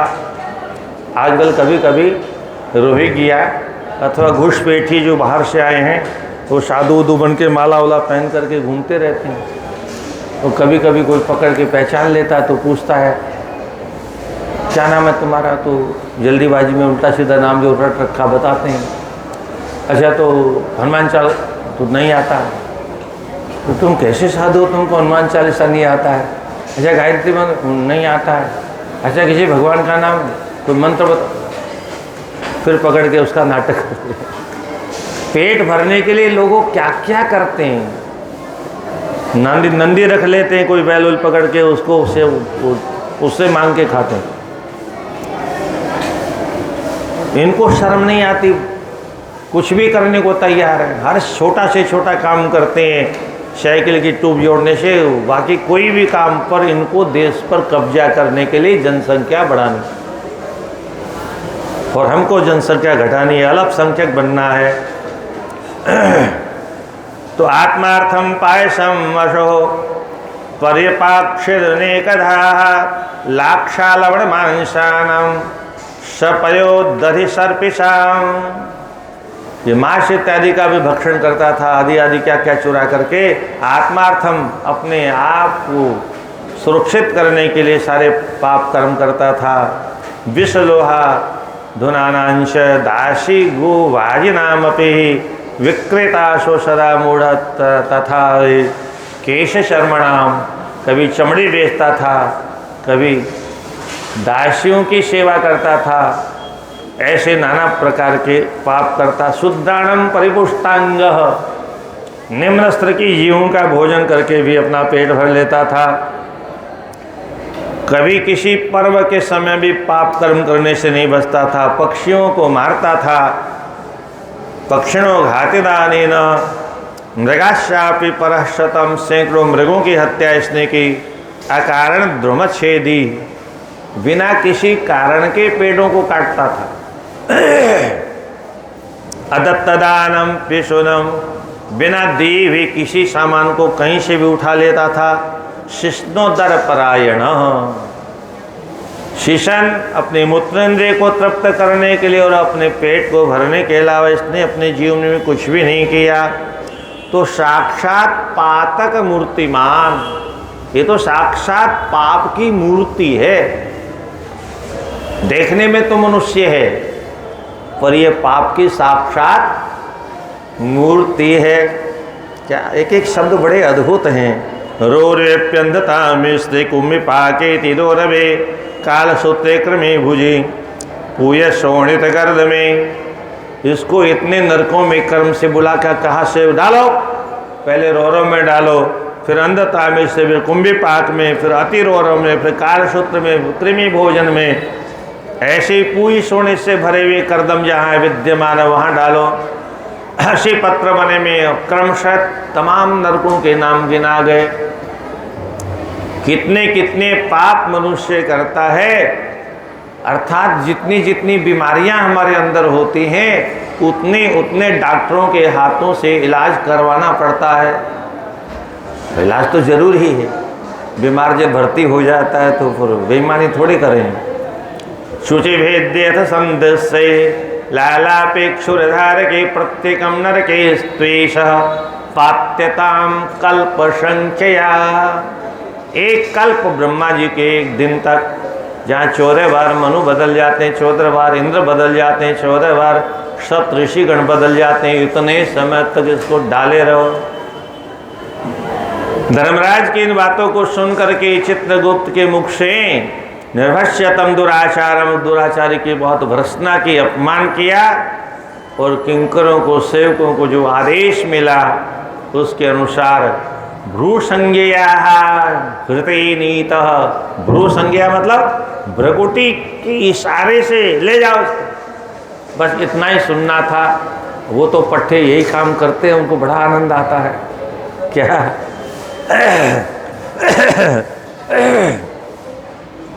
यातना स्विति तीव्राशुर्वाहिके संस्थिते तदा तत्काल्य पुण्य फल दे गांगेयाम भषे निर्मले।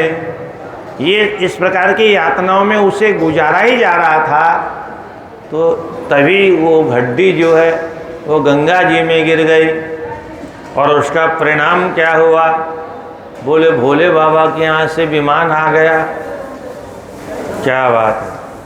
पतितं तद्धिगृध्रास्य वाहिकस्य द्विजन्मनः हरेर्विमानं तत्काल महापन्नम सुरसद्मतः।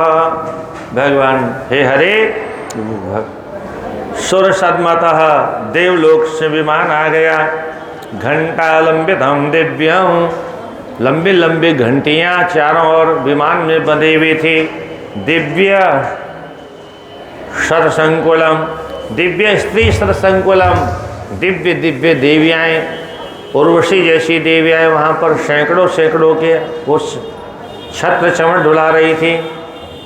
आरुहि देव्यानम सदिव्यम वेशधरो द्विज। अब तो दिव्य वेशधर, अभी तक तो गंदगी में रहता था, अब दिव्य। सबने मिलके महिला माताओं ने जो स्वर्ग से आई थी वो उसका श्रृंगार किया है। विज्यमानोपसरो वृंदेर दिव्य गंधानुलेपने। हम तो अपने हाथों से फुस लगा लेते हैं, वहाँ पर अप्सराओं ने फुस फुस लगाया उसको। क्या? दिव्य गंधानुलेपने लेपन विज्यमानोपसरो वृंदे। अप्सरा वृंदों ने पंखा करना शुरू कर दिया। क्या सेवा हो रही है साहब। योगोपनिषदा योगोपनिषदामेतं सारमाकृष्य शंकरः कृपया सर्वजंतूनां चकार सरितांबराम। ये गंगा जी का कितना अद्भुत, हमें तो पता ही नहीं, ग्रंथों को पढ़ने से पता चलता है गंगा जी का वास्तविक रूप है क्या। यहाँ पर योग, अष्टांग योगों को, 108 उपनिषदों को सारम आकृष्य शंकर, इनको निचोड़ा भगवान भोलेनाथ ने, सबको इकट्ठा करके निचोड़ा, और निचोड़ करके कृपया सर्वजंतु नाम चकार सरितांबरम, सारे प्राणियों पर कृपा करने के लिए भगवान ने, ये भोलेनाथ ने ये रस निर्माण किया। फिर कहते हैं श्रुत्यक्षराणि निश्चोत्य कारुण्याच्छंभुना मुनेः निर्मिता तद्रवेरेशः गंगा गंगाधरेण वै। गंगा को किसने बनाया? बोले गंगाधर भगवान ने बनाया। कैसे बनाया? बोलो श्रुत्यक्षराणि निश्चोत्य, श्रुतियों के सारे काले काले अक्षरों में जिसमें ब्रह्म भरा पड़ा है, शब्द ब्रह्म, अक्षर ब्रह्म, वो अक्षर ब्रह्म को निचोड़ा अच्छी तरह से, सारा रस निकाल लिया ब्रह्म का। ये ब्रह्म द्रव है, ब्रह्म द्रवेति विख्यातम, ये ब्रह्म द्रव के नाम से विख्यात है, ऐसी थोड़ी है। तो इस गंगा को भगवान भोलेनाथ ने निर्मित किया। अकलानिधियो रात्योर विपुष्पाश्चैव पादपाः यथा तथैव तद्देशाद् यत्र नास्त्य मरापगाः यत्र आपका न अस्ति, यत्र यस्मिन् देशे ग्रामे नगरे। आपका अर्थात गंगा नदी नहीं है, उसकी क्या दशा है? बोलो तद्देशा, वे देश, तथा एव, वो देश उसी प्रकार के हैं। किस प्रकार के? बोले यथा अकाल निधियो रात्यो, जैसे जिस देश में कोई कला न हो, अथवा वो वृक्ष हैं कौन से वृक्ष? बोले जिसमें भी पुष्पाश्चैव पादुकाः, जिन वृक्षों में कभी फूल नहीं लगते। ऐसे देश है वो भाई जिसमें फूल नहीं लगेंगे, जिस पादप में, तो सुगंध कहाँ से आएगी?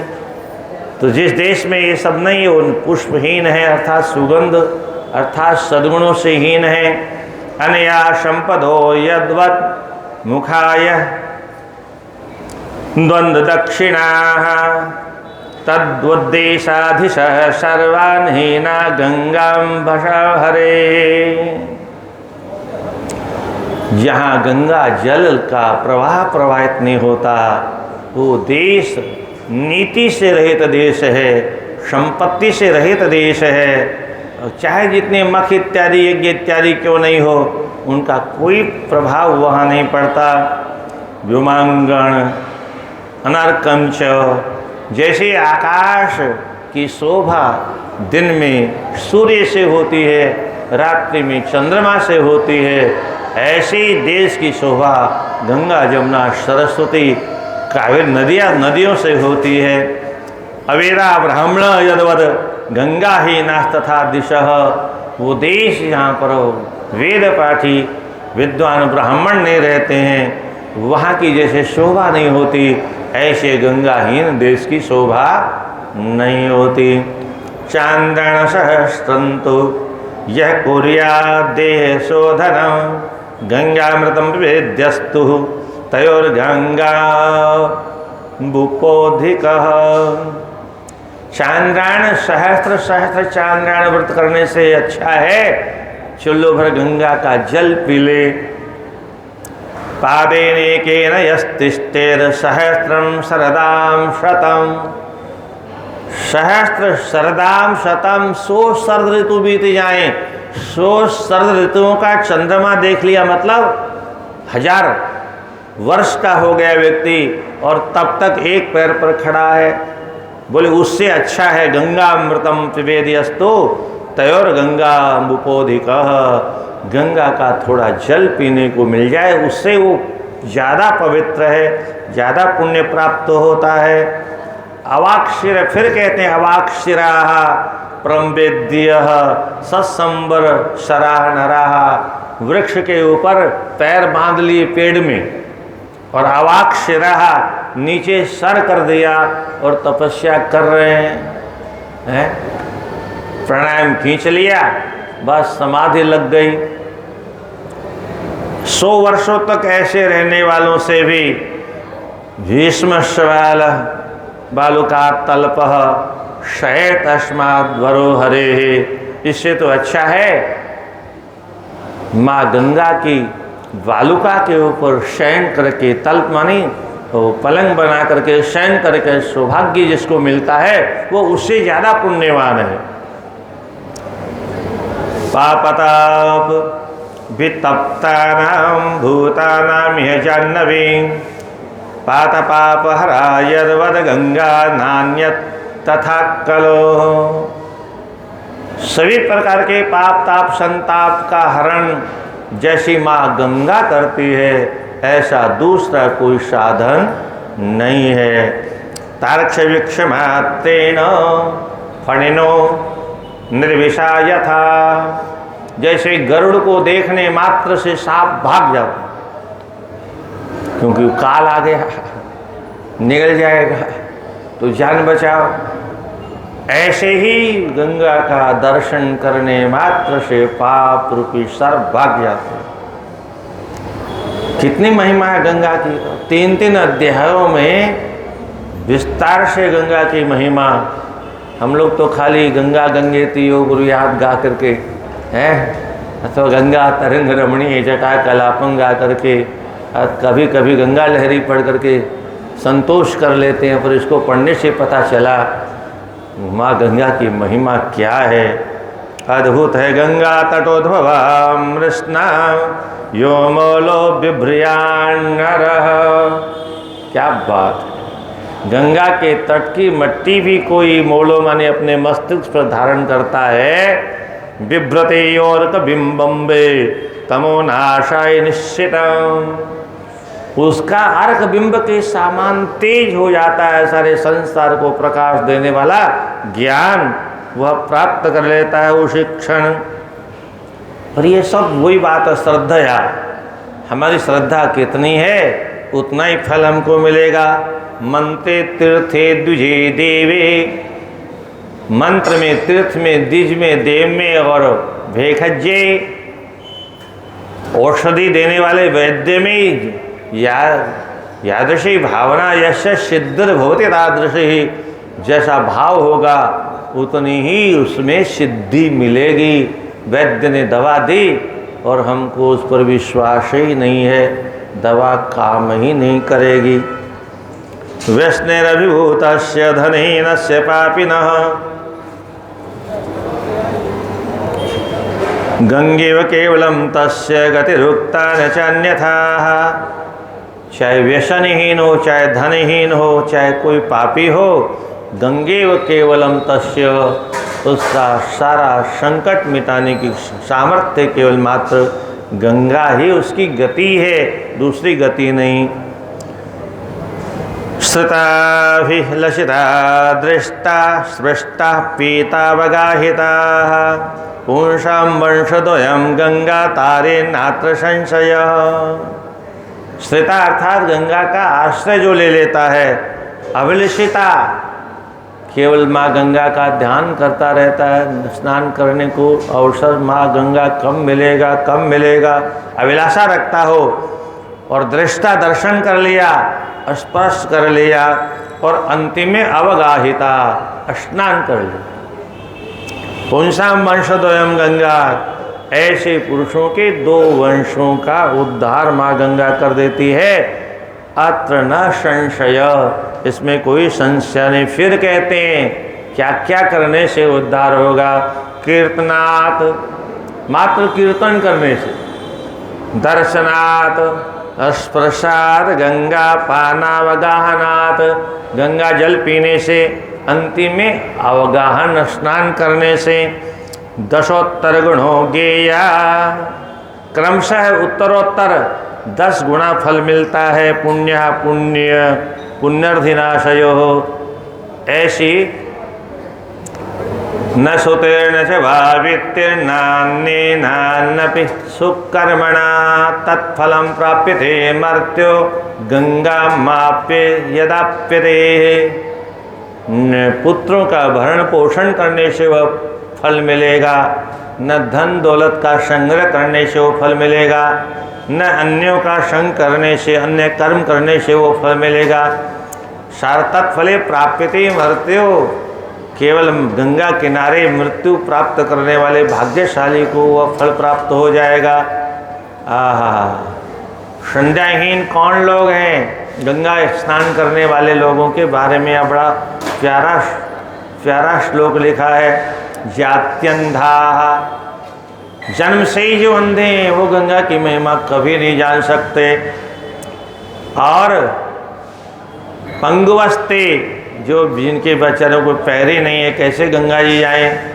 जीवंतोप्यथे मृता, ऐसे लोग तो बेचारे जीते जी मुर्दे हैं।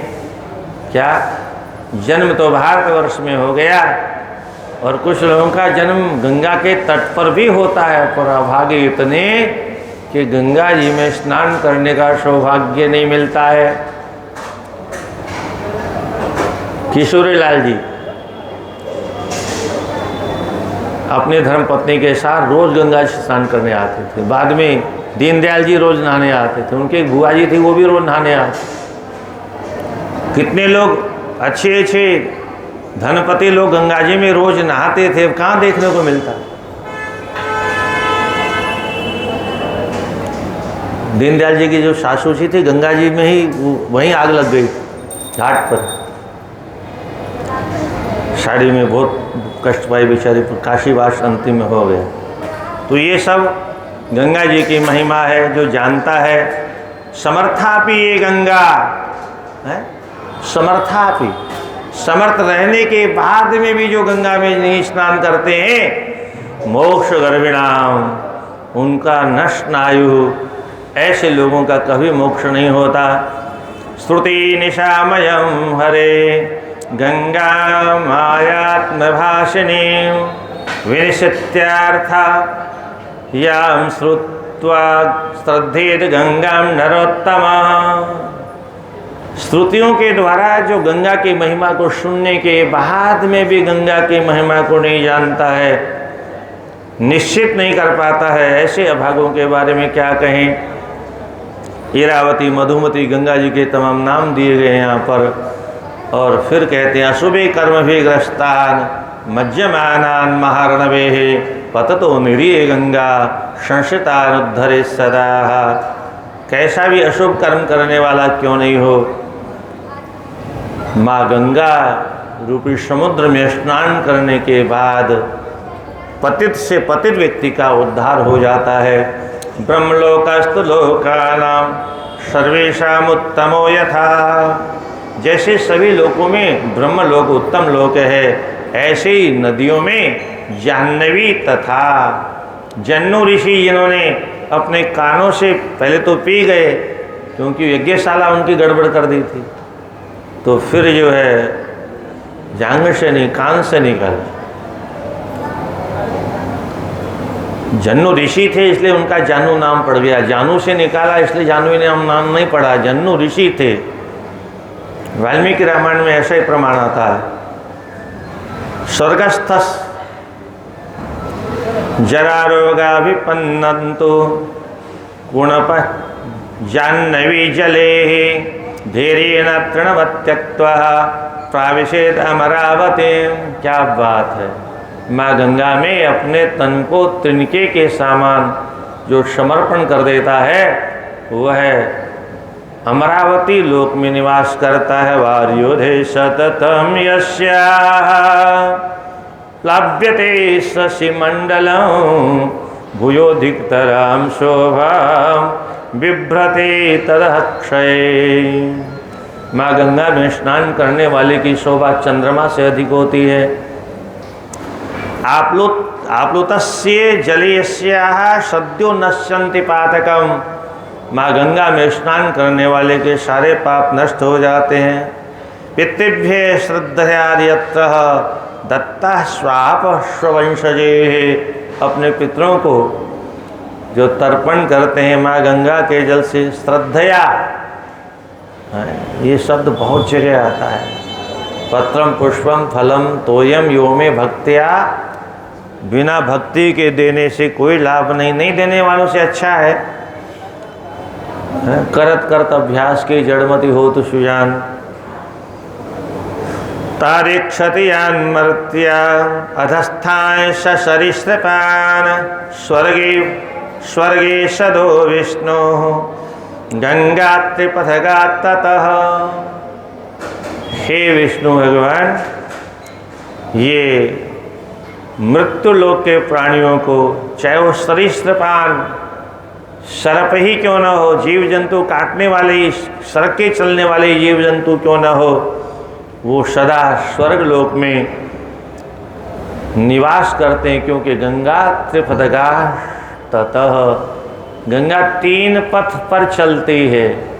धरती पर हम आप दर्शन कर रहे हैं, देवलोक में मंदाकिनी के रूप में विराजमान है, और पाताल में भोगवती के नाम से भी गंगा विराजमान है। इसलिए अध्युष्टा कोट्यो विष्णु संति तीर्थानि सर्वतः दिव्युहि अंतरिक्षे च जानव्यातानि कृष्णशः। संसार में जितने भी तीर्थ हैं वो सब भी माँ गंगा की शरण में आते हैं। इसलिए ज्ञात्वा ज्ञात्वा च गंगायां यः पंचत्वमाप्नुयात् अनात्मघाती स्वर्गे स्यान् नरकान् स न पश्यति। गंगा की महिमा जानने वाला हो अथवा अनजान हो, गंगा में जो अपने पंचत्व माने पंचभूतों का समर्पण कर देता है, केवल एक ही शर्त है, अनात्मघाती, आत्महत्यारा नहीं।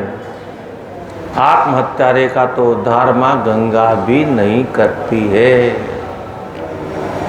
इसलिए भूल करके भी आत्महत्या नहीं करनी चाहिए। परंतु आजकल तो ये टीवी और मोबाइल है ना, ये गुरुजी ये सिखाते हैं, ये ट्रेनिंग देते हैं आत्महत्या कब करनी है, कैसे करनी है।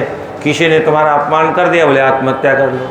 किसी ने तुमको कह दिया, बोले आत्महत्या कर लो। अथवा गुरुजी ने कुछ कह दिया तो उन्हीं की हत्या कर दो। क्या? हाँ, 5 वर्ष का बालक मथुरा के पास में एक फरह का गांव है छोटा, आगरा के रास्ते पर मेन रोड पर पड़ता है। वहाँ का समाचार पेपर में आया, एक बार कोई नमकीन पुड़िया बेचने वाला ढकेल वाला आया, बोले पापा पापा एक पुड़िया दिलवा दो। उसने 5-4 रख लिया लेकर के। अब बच्चे को लोभ आ गया, पापा 2 दे दो, 2 दे दो। उसने 2 नहीं दिया, 1 ही दिया और अपने काम में लग गया। 5 मिनट बाद में आके देखा पुड़िया तो पड़ी थी, पर फांसी खा के मर गया। उस 5 वर्ष के बच्चे को किसने सिखाया? उसकी पत्नी झाड़ू से अपने कसम को पीट रही थी, राक्षस तुमने एक पुड़िया के चक्कर में मेरे बेटे को मार दिया। अब उसको क्या मालूम था कि ऐसी घटना घट जाए। पर ये सिनेमा वालों ने, टीवी वालों ने इतने छोटे छोटे बच्चों को इतने गंदे संस्कार दे दिए हैं कि 5 वर्ष का बच्चा भी आत्महत्या कर लेता एक पुड़िया के चक्कर। जीवन का कोई महत्व नहीं। इसलिए मैं कहता हूँ ये बुराइयों का ट्रेनिंग सेंटर है। सिनेमा जगत ये बुराइयों का विश्वविद्यालय है। किसी की समझ में नहीं आता हो तो मुझसे आके समझ लेना, मैं बता दूंगा कैसे। आज समाज में, संसार में जितनी बुराइयां हो रही है, सब इन्हीं को देख देख के हमारे बच्चे सीख रहे हैं। सरकारों को नहीं मालूम, नेताओं को पता नहीं कैसे देश चलाया जाता है।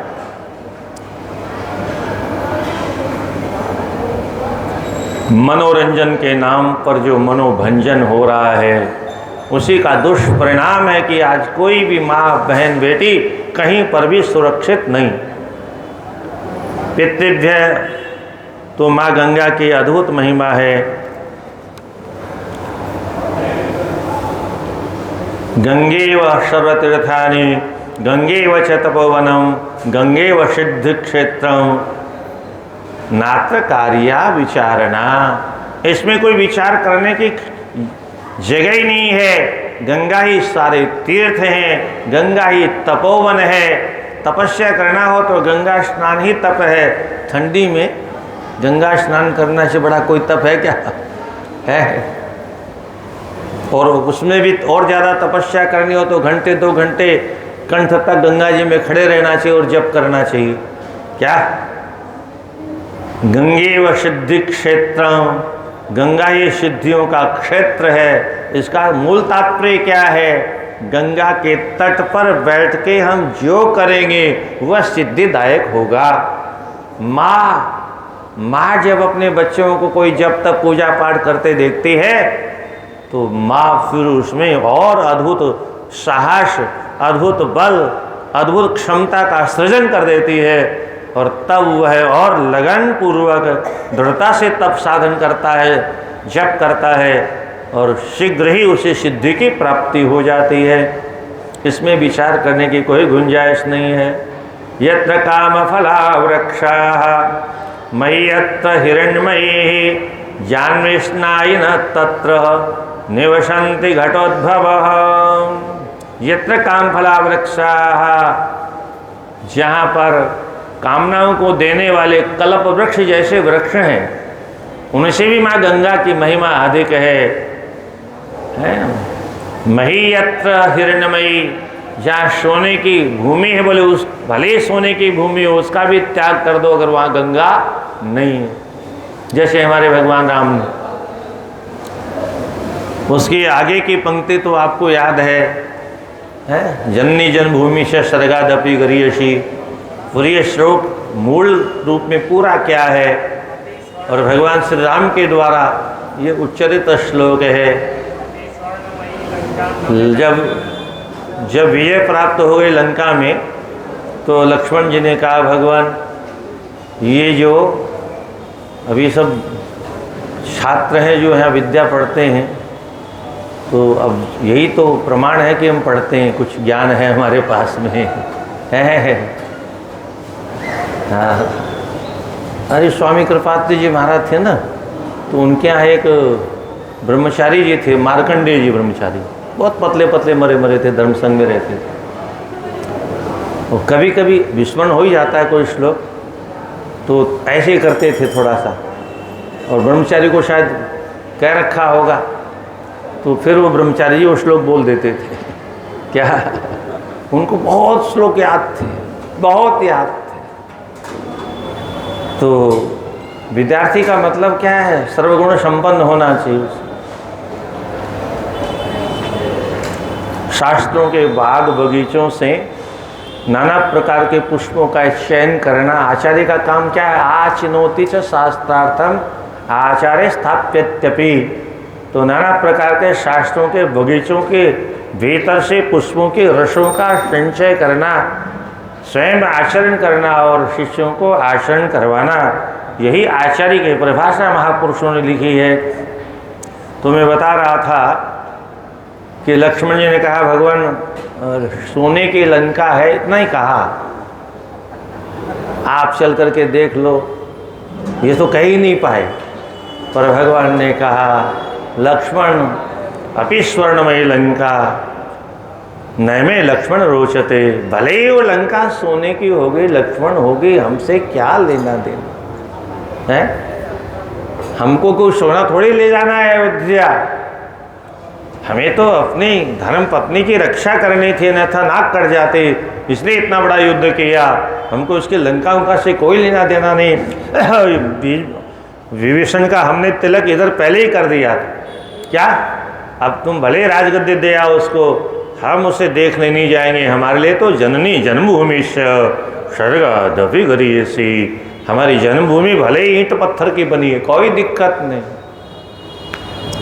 पर वही स्वर्ग से श्रेष्ठ है।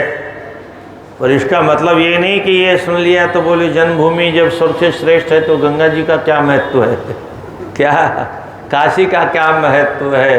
अरे इस हाड़ मास के पुतले की जन्मभूमि की जब महिमा हो सकती है स्वर्ग से बढ़ करके, तो जहाँ भगवान विश्वनाथ रहते हो, जहाँ भगवान राम रहते हो, जहाँ कन्हैया गौचारण करते हो, उस भूमि का क्या महत्व हो जहाँ उनका जन्म हुआ। इसलिए पूरे प्रसंग को ठीक से समझना चाहिए।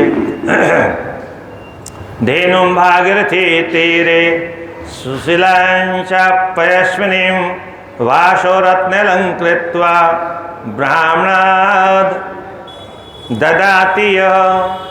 माँ गंगा के तट पर जो ब्राह्मणों को गौदान करता है, धेनुं भागीरथी तीरे सुशीलाश्चप्यश्विनीं, गाय कैसी होनी? सुशील होनी चाहिए, मरखनी होगी अथवा लात मारने वाली होगी, और ब्राह्मणी भी बेचारी जाएगी दूध दूने के लिए, लात मार देगी, ब्राह्मणी दो छड़ी मार के घर से निकाल देगी, फिर दाता को पाप लगेगा, गाय भूखी मरेगी सड़क पर। तो वैसे गाय, देसी गाय वैसे बहुत साधु स्वभाव की होती है, बच्चा भी अगर सामने आ गया तो छलांग मार के निकल जाएगी, छाती पर पैर नहीं रखेगी।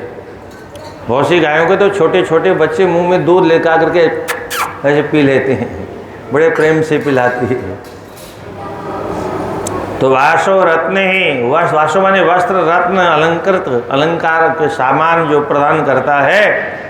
यावन्ति तस्य लोमानि मुने तत्संततेरपि, क्या बात है, तत्संततेरपि, देने वाला तो लाभ प्राप्त करेगा सो करेगा ही, उसकी जो संतति है उसको भी यावत तस्य रोमाणी, जितने गौ माता के रोम हैं, तावत वर्षहस्त्राणि स स्वर्ग सुख भुग भवेत, उतने समय तक वह स्वर्गलोक में अपने परिवार के साथ आनंद पूर्वक रहेगा। उसके बाद में आगे के अध्याय में माँ गंगा का सहस्त्र नाम है, 1000 माँ गंगा के नाम। तो इनका तो हम उच्चारण उतना नहीं करेंगे, 1-2 नाम का उच्चारण कर लेंगे, केवल कुछ गंगा की फिर महिमा उसको सुन लेते हैं। बिना स्नाने गंगायाम नृणाम जन्म निरर्थकम, बिना गंगा के स्नान के मनुष्य का जीवन व्यर्थ है, कुकर शुकर बन जाते हैं। भगवान ने मनुष्य बनाया और बिना गंगा स्नान के जीवन बर्बाद कर दिया हमने। उपायांतरमस्तेन येन गंग्स्यान् स्नान फलम लभेत अशक्तानां च पंगूनां आलस्योपहतात्मनां दूरदेशांतरस्थानां गंगा स्नानं कथम भवेत। ये अगस्त्य जी ने प्रश्न किया, क्या? और प्रश्न में इन्होंने सबसे पहले कहा गंगा स्नान के बिना तो मनुष्य का जीवन व्यर्थ है। पर मान लीजिए भगवान कोई अशक्त है अथवा पंगु है, वो भी अशक्ति हुआ, अथवा हमारे जैसा कोई आलसी है चलेंगे चलेंगे चलेंगे करते करते 8 बज गए और फिर आप लोग देखेंगे इतने बजे नहाते हैं पंडित जी, चुप गए ही नहीं नहाने के लिए। तो आलस्यो उपहतात्मा नाम, आलस्यो ने उपहता आत्मना हो। ओह अद्भुत है। आलस्य ही मनुष्याणाम शरीरस्थो महान रिपु। आलस्य मनुष्य के शरीर में रहने वाला उसका सबसे बड़ा दुश्मन है। और ये आलस्य बहुत से छात्रों का दोस्त बन जाता है। क्या? दोस्ती कर लेता है छात्रों से, गठजोड़ कर लेता है और फिर कहता है अरे यार तुम्हारा इतना बड़ा घर है, हम किराए पर रहते हैं, तुम अपने घर में जगह दे दो ना। तो वो दोस्त उसको घर में जगह देता था अपने दिल में, आजा इधर ही रह ले। तो आलस्य मनुष्याणाम शरीरस्थ महान रिपु, शरीर रूपी मकान में उसको दोस्त ने जगह दे दी। और अब जब जगह दे दी तो उसने तो वही करना था जो उसका काम था। जब उसके हाथ में पुस्तक आई, आलस्य ने कहा अच्छा हमारे रहते तुम पढ़ोगे हैं? नहीं बच्चों, हम पढ़ने नहीं देंगे। तो धीरे धीरे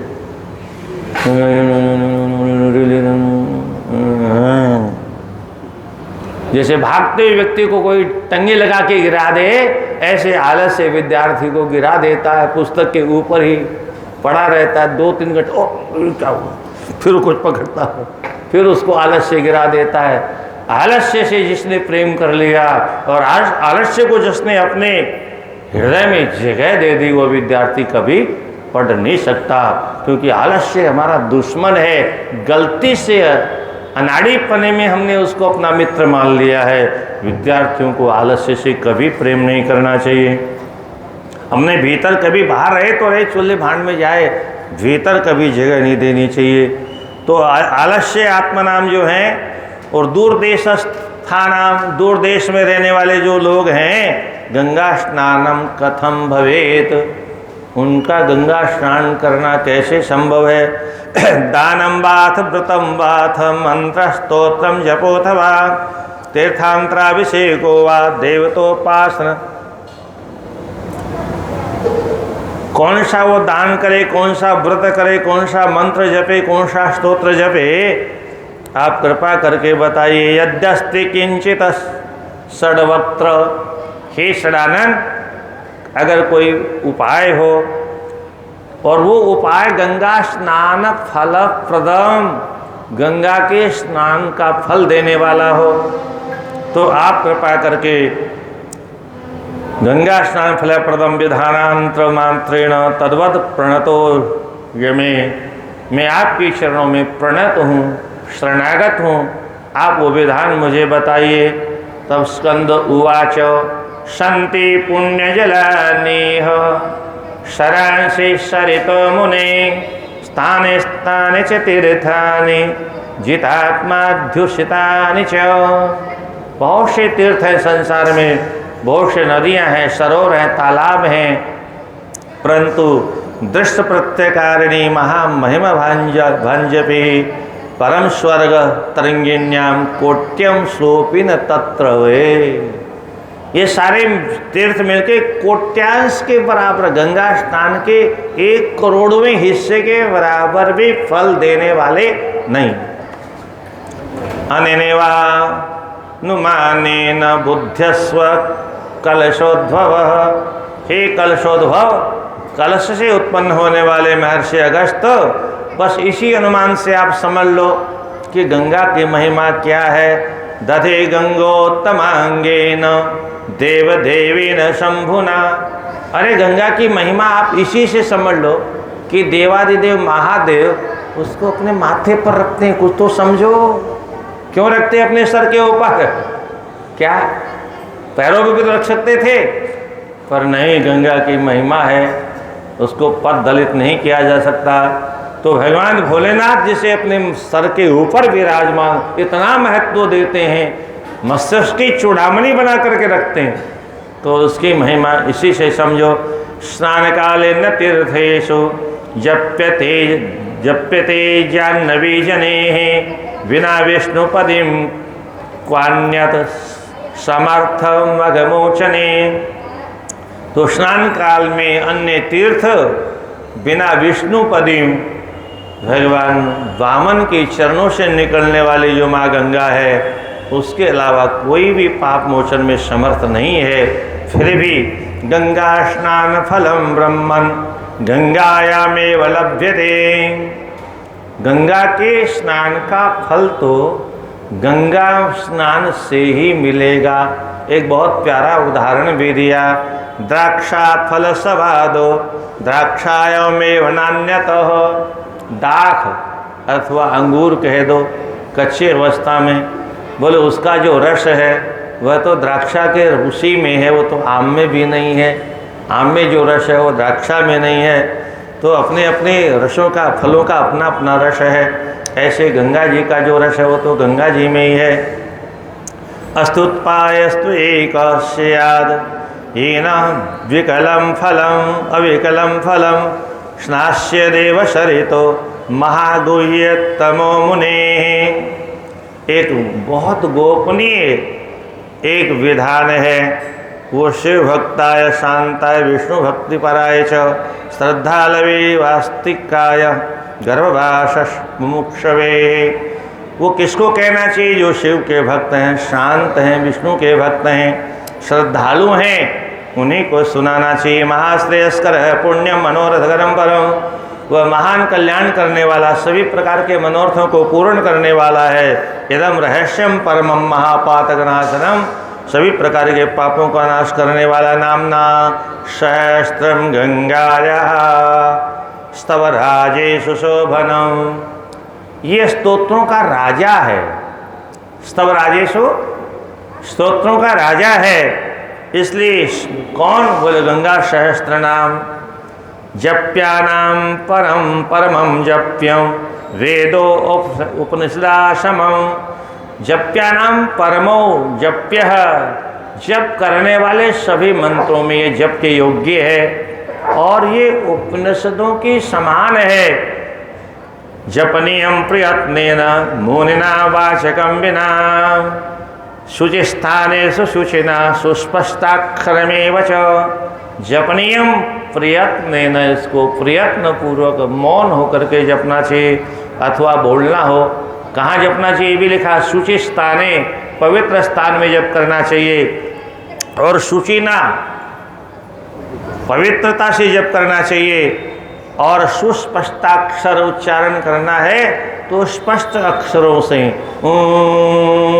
इसका नाम पाठ नहीं होता। बहुत से लोग नहाते रहते हैं, हनुमान चालीसा पढ़ते रहते हैं, हनुमान जी को गाली देते हैं कि स्तुति करते हैं, पता नहीं चलता है। ऐसा नहीं करना चाहिए, स्पष्ट अक्षरों से उच्चारण करना चाहिए।